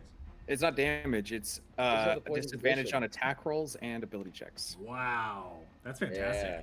Holy cow. And it's not concentration, It's So- not concentration? which is why I can use it. Spell's very Yes. good. Does it affect Holy you? Let's see. So it says you emit a baleful aura which disorients creatures who approach you. Any creatures that start their turn within 10 feet of you are poisoned to start your. I don't think it's effect. I mean, that'd be really Yeah. weird. It would be really No, weird. I mean, it it's would really call it out if powerful. it affected you, but that's wild. Yeah. non-concentration, just melee disadvantages. Crazy. And it's one of the dungeon dude spells. Yep, it's one of theirs. Wow. Dude, that's It's- awesome. As soon as I saw that it didn't require concentration and it's apothecary, I was like, mutagenesis form and this. Oh, Yep. I'm going to live so much longer now. Yeah. Because this I is, don't this is wanna why none of die you need a getting- healer. Yeah, this is why we've done so well. It's because we see the synergies they created. Yeah. I feel like I'd cast that with a 5th or 6th level spell slot. That's push. I say 4th with polymorph next to it. Yeah, 4th, no doubt. Yeah. But still, I mean, like that's 3rd level spells for you. Yeah. Sometimes they crazy. Solid. Okay. So the kind of blob-like creature in front of you, Erasmus, just starts to run, and when I say run, just like a Like like Terminator 2. scooting away. Yeah. It literally can only go 10 feet, but you do get an attack of opportunity on it if you would like it. Because it's running away from the person next to you, so it's moving 10 feet. It's sliming away from Yeah. you. Let me check my reactions. Let's see. Just in It case. does leave your aura, but it's not like it did anything. It was just Right. running away. Yeah, I'll take an attack on it.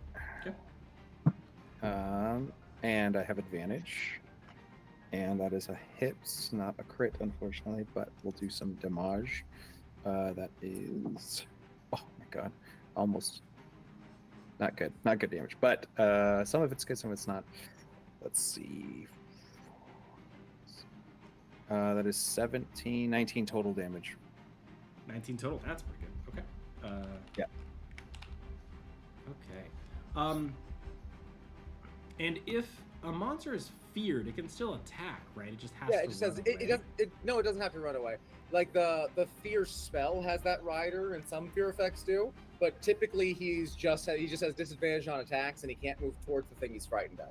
This one, I think Right. it says they have to move away. Yeah, I Oh, think the Manticore Venom. So it's The like the fear Manticore spell. Yeah. Yeah, so it just has to move away. Okay. Apparently, I don't know how to spell Manticore. If it's like the turned effect, they might be use the whole turn to move away, including action. It doesn't say that. It just says, Yeah. must run from it. Right. Okay, So, yeah. yeah. I'm Probably just gonna say it can still Just do save its at the end of attack, its so- turn, you know. Yeah, it is. Okay.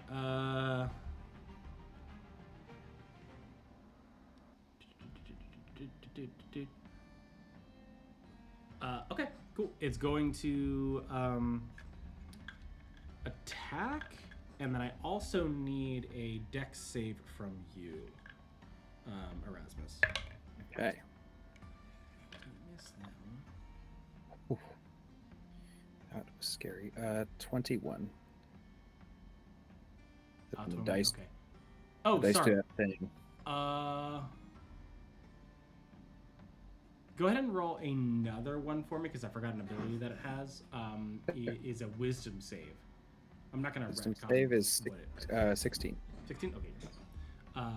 Great. So it also missed its kind of bite as it squished by you. So it Okay. attempts to kind of bite you as it squishes by, and then turns. I say turn, but one of the mouths on the other side gets bigger and it shoots out like a little globule that explodes next to you, and you see it as it's flying through the air. It starts to get brighter and brighter and brighter, and so you kind of close and avert your eyes, and you hear it go pop, and you have your eyes closed and you look up and you see the creature in front of you, the other one, the bipedal one, is like waving its hands in front of its eyes, like it can no longer see you. Do this. Such poor discipline, such unworthy cursed. You will be broken, tarnished creatures. Oh my god, am I an Elden Ring boss? Yes. What was the line that Midra says? It's Oh, Millennia. My name is Millennia. I have No. never known. No, Midra. Midra. He's like your foolishness knows no bounds or something like that. It's I forget what the phrase is. I only There's so many characters that so like good. they say some epic shit and then you're like, oh dang, like do you back it up or not? I'm kind of worried. And then Yeah. some characters like Gideon, you just stomp into the ground and you're Yeah. like, dude, you had one of the longest intro lines and I beat you before, like, and the fight was shorter than your conversation you Yeah. had with me before we fought. He's a really fun boss to expel some rage out on, though. I gotta say, he's Yeah, my he's favorite to just to the ground. Because he's one that actually like insults you. Yeah. Yeah. Anyway.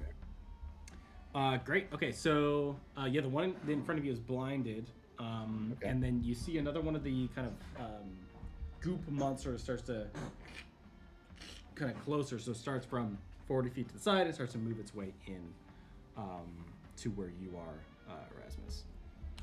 Okay.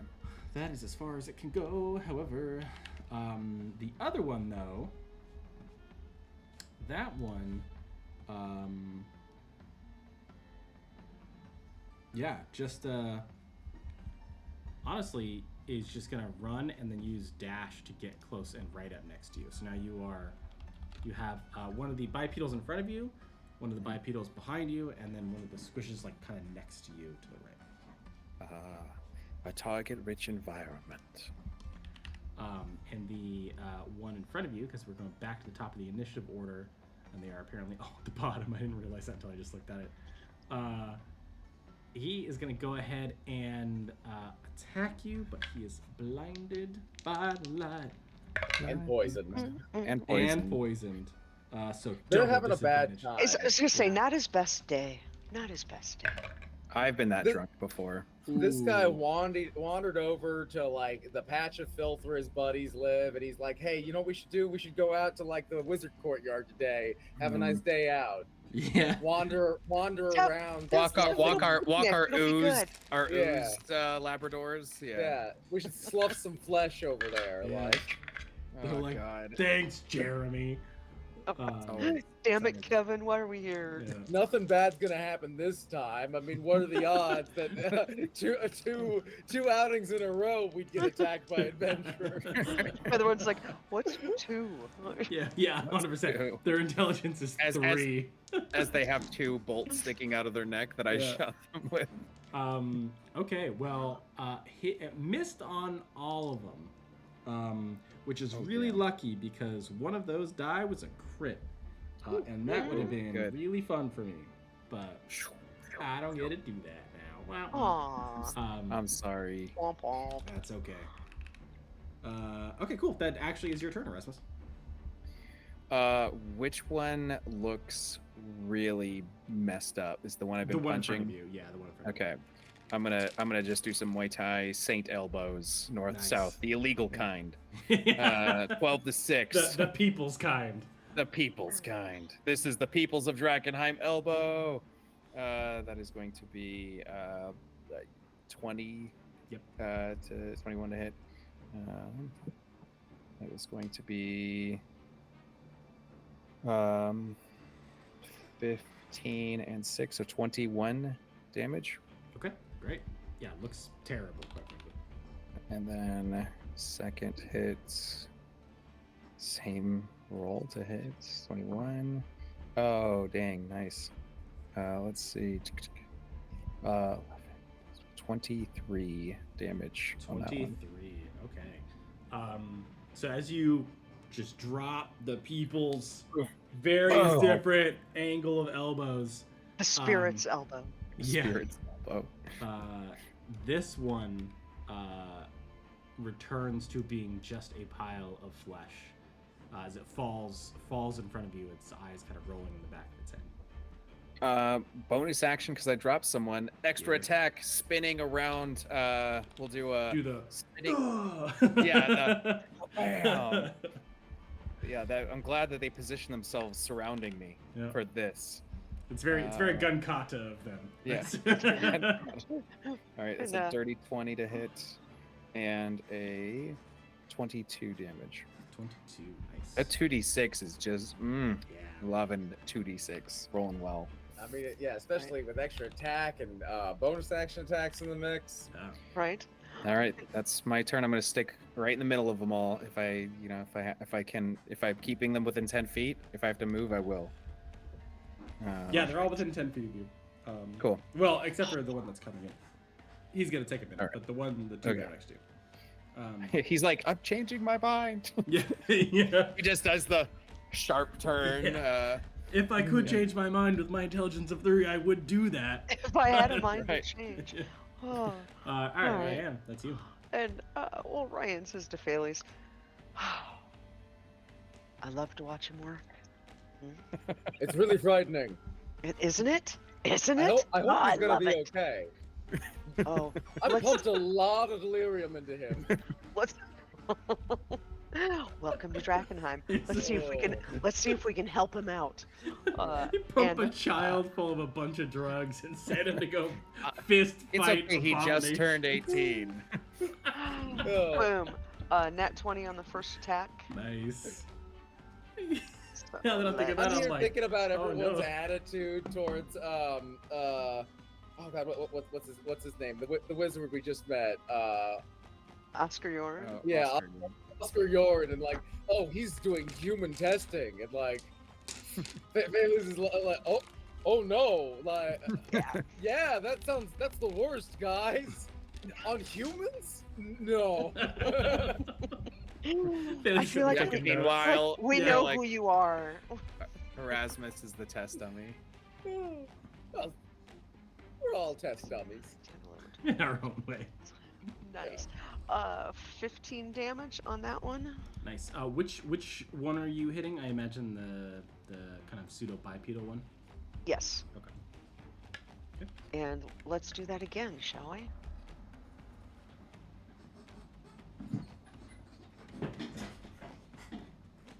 Yeah, and it's that same one. Okay, so that's another 20. Oh, nice. And and I double that, so 5 and 8 and 18 damage. Nice. Double agonize and blast, go team. That was 2. Oh, this is fun. This feels very good. Thank you for not doing it again. That's a 19 to hit. That- And I'm like, I would have lied. I think I would have just lied about it. I'm like, it's 8. And 12, then 12 damage on that. Nice. Oh, and you know what? I have one more. Why You not do, use it? The orb. Yeah. Why not use that? Let's do that. Use it. And that's an 18 to hit. And that's 6 more damage. Nice. So we're Okay. blasting radiant light into this guy. Yeah. Awesome. Okay. Excellent turn. That was a solid 70 plus damage. That was sick. That was wild. Absolutely wild. Freaking crits. By glass cannon, she means I shoot a cannon of Yeah. glass. Yeah. I have a spell that does that. Ooh. How much contamination do we have to take? No, not failings in my spell compendium. Oh. It's Sweet. called, Glazier's Ace. Nice. Hmm. Okay, Thales, your turn. Outstanding. I have a Oh, plan. I really should just take Firebolt at some point, but you know, What fun is I like that? acid. I'm gonna run back up. And try to angle my cone. Like, are the two remaining directly opposite Erasmus, or No, one's like to his right. And All right, then the little the other's kitty there, corner. so- Yeah, I'm gonna spray both of them with acid. Give Okay. me dexterity saving throws for both of them. I feel like when he runs off, I'm like, no. 15. Stop. DC No, 15. wait, come back. Yep. Is it meet and beat? I always forget. Meets it, beats it. Yeah. So 15's a success. Okay, so 15. So one of them succeeded. The one that fails takes 9 points of acid damage. As Phalles, once again winds up, and then the acid starts like spurting out. Oh no, not yet! And he runs up as the door starts. dredging two of them. This time he's not going to Misty Step away, so he's going to end his turn next to one of them. Okay. Okay. Great. Okay, so the one that you hit with acid is not within melee of you because you are next to the pseudo bipedal one. So it is instead. I'm gonna hide. I'm gonna hide kind of behind that one as I see it. The other one kind of get my attention. Meat shield.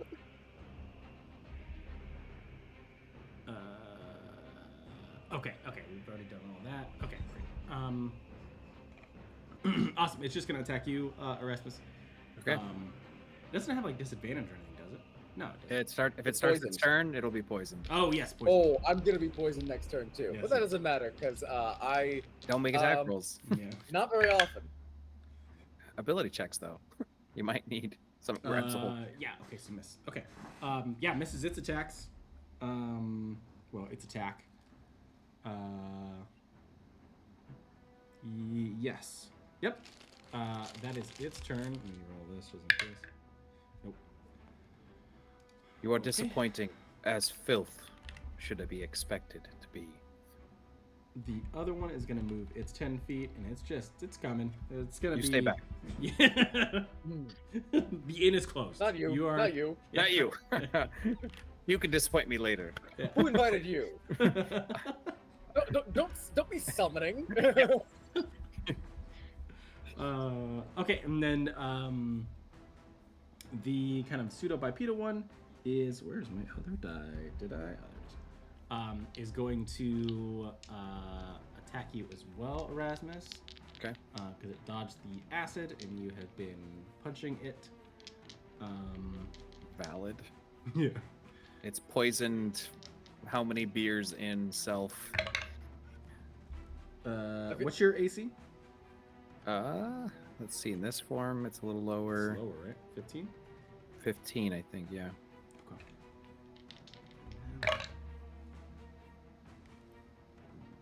Some charm lore while he's waiting. My first beer was at 4 years old. But my parents put Tabasco sauce in it so that I wouldn't like it. That's such a funny thing. Yeah, that's so funny. Oh man. Where's my 4. Okay. That sounds like a spell. So summon Tabasco would be Tabasco such a beer? fun spell. Oh Hops, water, Tabasco. Stir Okay. 3 times counterclockwise. I had to actually to a find 4-year-old. my die. 'Cause I damn. haven't actually hit anything yet. Okay, so I actually hit you this time. Mhm. And you take 10 bludgeoning. It takes 9 poison. Oh. My blood is poisonous to all things that hit me. Woof. Yeah, spicy. It missed its other one, thankfully, because that would have been quite frankly a little bit more fun for the situation. It still would have died, but it would have been more fun. But we're gonna do it anyway. Okay, great. So Rasmus, your turn. As I am spraying acid blood into their face and oozing or breathing out of eyes, mouth, nose, intense aura of venom, I will do something a little different and punch. No, that's the same. Never mind. I'm gonna just keep punching. Want this crit so bad? Nope, but that is a hit. For probably the most damage yet. 27. Woof. Same one, right? The Same one. okay. Awesome. And then second attack. So close. Still a hit for 26. Nice. Please die. No, still alive, but starting to get to the point where Yeah. it's beaten up. Yes, your resilience is admirable, but this fight was over the moment you stepped towards this form. And Gotta like her. I'm just a bystander. And with that in mind, can I move without provoking to get him out of the aura of poison? To get him out, no, you would need to provoke because you'd have to step. It's okay. Because he's like I'll next provoke. to them. So I'm resilient. I wouldn't. So I wouldn't move if it gets any of them it out won't. of the aura. No, you'll keep them in the aura, but in order to move phase. All right, I'll provoke because if they hit me, they die. Oh. Well, they're still gonna hit you. It's not like they're very smart. So let's do it. And if they die on my turn, Oh, there you go. Okay. Hey. We see what's up. please hit me. Man, I just hit double nat ones. Damn Man, it. I am. These die are not. It's the friendly. weirdest Here, moment to here. be like, Yeah, my plan Isaac, send me your Use this- send me your die. use I'm gonna this use one. Laurie's die. Use this one. let's commission a Josh die. Let's all pool together. Yeah. for, It's just all 20s. Just the one die is just all 20s. I think we need to think about that before we actually That's give right. him a loaded gun That's- to aim at us. That's right. I've done this before. It doesn't work out. Rest in peace, Dave. Okay, yeah, missed everything. All right. All right, so Ryan. Can I provoke from others? No, I'm kidding. No. Good if you want, yeah. To no Just start benefit. running, just running around provoking people. No, it's okay. What's wrong with him? What's You get an opportunity, and you get an opportunity. Oh God, One why are we for doing everybody. this bit again? one for everybody? Okay, so Who's up next? Ryan. all right. You know, you'd think I'd get tired of this. Yeah, not yet. And that's an 18 to hit. Yep. And yeah, the one that he's been beaten on. Yeah. That's what I'm figuring. Got it. 13 damage. Nice. And we're still having fun. That's 25 to hit. No, it misses. Yeah. No, it doesn't. 9, and that's 14. 14. Okay. You know, and Rye's really feeling it. This is, yeah, she's feeling like she needs to hit things. Again, 23 to hit. Mhm. And that is just 9 damage. Perfect. So, That was it. Sealed it. So, and the other kind of bipedal creature starts to fall forward and just kind of into the water because you are now standing in the little pond. You have been and fighting that- in the pond, as a heads up. You've been Fair standing enough. in this like 3-inch water pond, just duking it out with these monstrosities of flesh.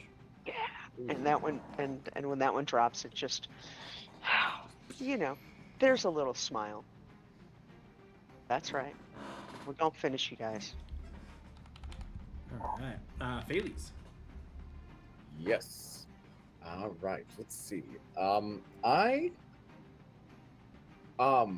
You start poisoned. I do start poisoned. Wait, no, I moved. No, I you moved. Oh, Yeah. Okay. And the last one that was approaching has finished approaching and is close enough to attack now. There's just the one left. Right? Or is there- The one that was approaching isn't close enough yet, but will be. Okay. But there is one left in the center. The one that's not quite in poisoning range. Mhm. I'm gonna hit him with a frostbite. Okay. Making an attack with disadvantage. I'm looking a little green in the gills. This is the one that's coming in. Yeah, the further one. Okay, cool. That was basically that injured, I think, right? Yes. Yes. So with disadvantage from the poison, that's going to be a. Well, you don't you're not poisoned because he's out of range. You Oh, I moved didn't out start of my range. turn there. Right. Yeah, Never yeah, mind. yeah, Well, yeah. it doesn't matter. It was an 18. Perfect. Yeah, that hits. Very good. And. Okay, that's 10 points of cold damage, and he has disadvantage on the first attack he makes before the beginning of my next turn. Excellent. And I'm going to beat a hasty retreat back to the plinth. Okay, great. I'm gonna look Yeah. down and realize that I'm like kind of ankle deep in water. Oh, you're not supposed to be in Drakkenheim water. No, thank you. No, thank you. It's and Who Ryan's knows what could be lurking in this puddle? right. Ryan moves too. All right. Okay, awesome. Yeah, you don't trigger any AOs because the one that would have has died. Very good. That's my turn. That could be a future strategy, just to provoke all the attacks opportunities so you guys could go in and out. Okay. Yeah, so the one next to you is gonna attack you, Erasmus. All right. Like, that's what I'm here for. Oh, there it is. Finally. Oh, no. Oh, God. I didn't... Shit. Well, so that's a natural 20. With disadvantage? Oh. Oh, yes. Oh, thank God. I literally... like, and I'm going to tell you this. It could happen. Well, no, it's totally fine. But because I double dice for natural 20s, this one has 5d6. Yeah, and I was like, that is a lot of die to roll. That is a like, lot. Oh, That's a no. lot. I would be deserving it in this fight. Consider the dirtiness I'm throwing down. Okay, no, you're good. I missed. Good dirtiness. Good dirtiness. If this is the monster I'm thinking, I am having a visceral memory of like running it in my own game and looking at and rolling a crit on the first attack and looking at 5d6 doubled. Yeah. My players are level 3. Yeah. I'm gonna need to roll all 1s and 2s, and at Yeah. that point, they're probably still dead. Is this right? Did I write the right number of dice down? Well, you're not using his, are you? You're using the No, I'm using modules. the- No, yeah, I'm not like I'm Yeah. just remembering. That's funny. Oh, you got me scared for a moment. Shit. Oh, and there's another one. He's actually going to move in as well. However, he cannot do anything. Oh, he hasn't been dashing. Oh, that's funny. Which is fine. He also cannot make it in, so he's going to dash. So he is now also within melee range of you. But he cannot do anything, so it's your turn. Or, yeah, it is your turn. All right. Attacking the weaker one. Oh, got the crit. Nice. There it is. There it is. This is going to be saucy. Oh, so saucy. Let's see those D6s. The Tabasco. I call this Tabasco, the Tabasco punch. Nice. Let's see. This is It's like a falcon punch. yes, Tabasco punch.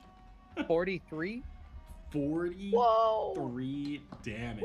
2d10, 46 plus Woo-wee. 10. Yeah, just into the puddle that it came from. Just like spectral claws, Yeah. Wolverine punching it through the head. Yeah. Oof. Wild. Is it it's, still? oh, it's dead. Okay, It's that gives quite, me it's quite dead. bonus action, and well, second attack. We'll do second attack first than the other guy. That had another crit because I crit on Nice. 19s and 20s. I actually got the 20. Nice. Oh, no. It's gross. It's gross. It's working. It's working. It's the Anakin. It's working. But this is when he's in the Jedi Temple, right? And he's killing all the younglings. That's what's happening. No. Oh God. 20. Only 28 on the crit. You know, he's these stuck dark at- side powers never work against real Jedi, but man, they clean these kids right up. Right. These younglings are like nothing. They're so tender. Oh no! They're tender. That is so funny. Oh shit. Okay. Did you get that that last attack? Let's do a last attack here. A bonus Oh, action. God. Another nat 20 with the advantage, thanks to Isaac here. That's a 3 amazing. crit. Is that a 3 kit Yeah. in a row? Yeah. Holy shit! You In pulled the one Lord. turn. In one I turn. was gonna say I feel better. Oh, this could be my new record for damage here. That's saying something. This is so that's 19, 29. No, so that is only 30. Only. No, not 46. No, 46. Yeah, 40. So that's 150 plus damage this turn. No, it was A little shy of that. it was Close. it was closer to 130. Yeah, Still. Jeez. From a level 6 character. but Whew. boosted. Mhm. Without those D6s, that would have been those D6s, especially critting. It went from Yeah, 12d6 of that was 12d6 were the from spell, you. Yeah. Damn. And the advantage on there? Y'all. Yeah, and the chance to get the crit was Yeah. increased from a 19 out of 22 effectively. That's Like, wild. It's totally That's- worth that's- We're turning gonna find a into way to get Ryan haste. crab. Yeah. I can give her haste. No, I mean, haste to put on you, so we Uh-huh. could just build you yeah. like into something even nastier. One Punch Man. So I'm Your going warlock's to, haste? if it's still, is it still alive? Oh no, it's dead. Oh, then I'm going to just grab it and breathe. I just flavor. Breathe that venomous aura into golden flames and ignite its lungs into an explosion. Sick. Ooh. So then it's like napalm now. It's just kind of in this puddle Just of like lightly simmering gold flames. And Ryan, did you see that? What? Oh. I will. The Yeah, sorry, go ahead. lungs? Oh no! Did he like the explode the? Yeah, saw that. Saw that.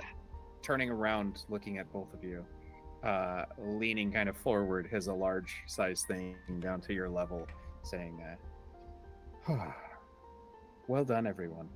I see why Ghost travels in such company to such dangerous places." Were you this formidable? Wait. You know, I'm not gonna ask. Let's continue on. This was nothing compared to what I did in life. I've said it before. I'm always happy to see you. I'm glad that you're with us on this journey. I was gonna open his journal, like, note to self: look into religious fervor. She is going to wink at Ryan and say, "And I, you. The stars are beautiful in your eyes." And it catches her breath a little bit. I like this one. I like this one. Are there more to destroy? I feel the form growing faint. Oh, probably. Let's find out. And I'm going to traipse up to the door, and I will do the physic thing and open the door for Inigo Montoya here. Nice. Fazak! I need you, Fazak! I need your physic. Open the door. He's gonna Here. get away from me, Fazak! You are the brute squad. I So am the same squad. you approach the door. So there's a singular entrance to the inscrutable tower. It has a staircase that kind of goes up like this, and sets upon large set of double doors. oh yeah, fairly sprinting. Yeah, Can't keep me out now. Right on the right on the center is the sigil of the Amethyst Academy. It's a lidless arcane eye set within an octagram. There's no handles or hinges. You can't pull it. You just have to push with both hands. You press both hands, and imagine this is Erasmus in your form, and push, and the door doesn't move. Oh. Let me give it a shot. I've been working out. I'm gonna like muscle in. Now, and you also push, and you actually push yourself away from the door. That's amazing. You just kind of go like this octagram. For the door locking, I'm familiar with some door locking spells, but I imagine they might have gone with a weird one just to show off here. Wizards, you know. Would I expect this octagram? Does this octagram feel like an object of arcane significance or an object of decoration? Go ahead and roll Arcana. Okay, that's 19. 19. It is the same sigil, right? It doesn't look like it's any different than the one that you had in your robes or the one that you're very familiar with. However, is it like sized for a signet ring or something like that?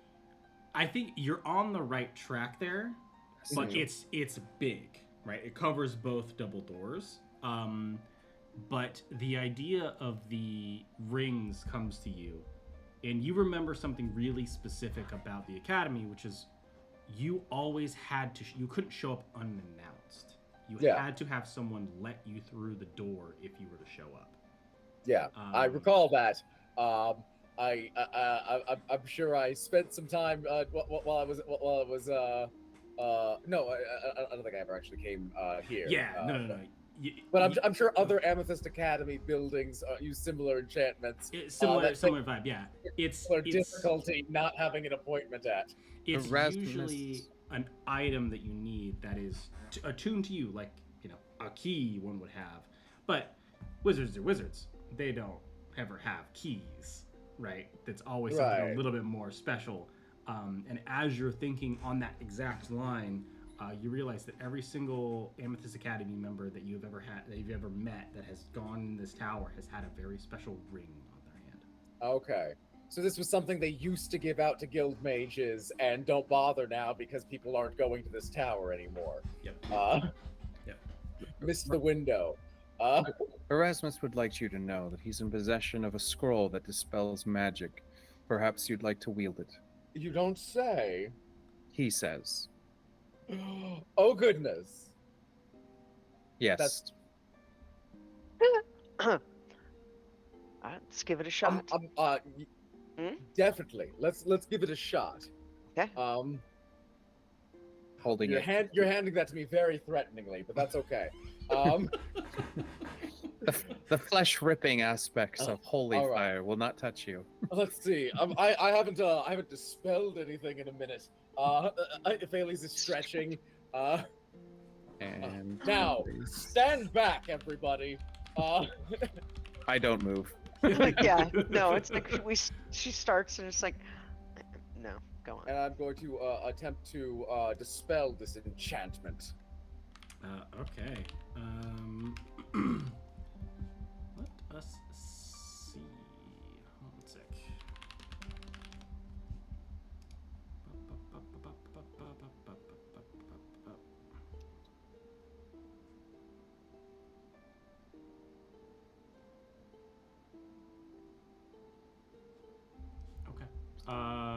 Okay. So sorry, I had to look up the spell level.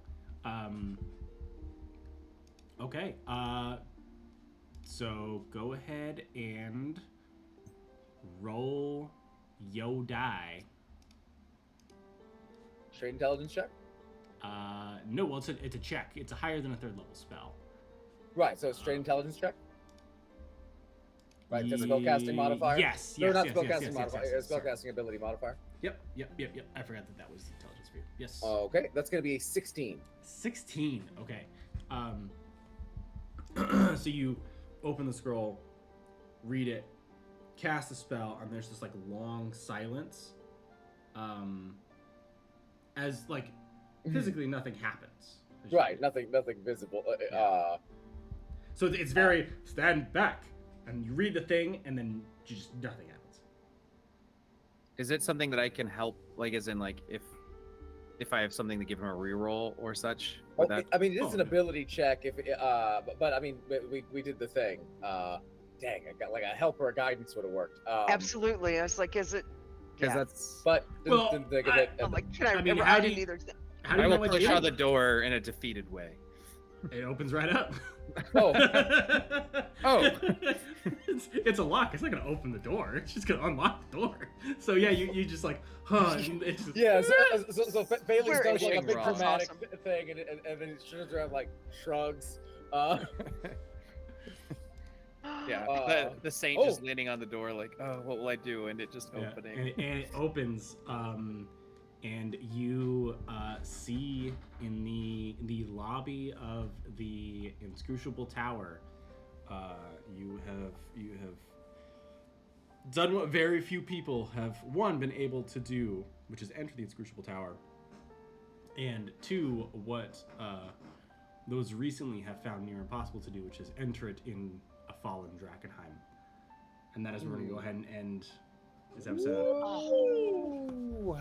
You guys kicked butt, man. We all did. We all did. I would like to, before we end recording, Yes. there is a commenter who has just commented on our most recent post. So thank you guys for making more D&D content. And I think we should shout them out and have them all comment. You could look forward to a shout out in future episodes. And that is Russell Burnett. Oh, neat. So thank you, Russell Burnett, for being part of our growing audience and being among the first. Oh yeah. Awesome. Awesome. Sweet. Nice. We'll go ahead and end the video there. We'll see y'all next time. We'll explore the shower. All right. Perfect. Ooh.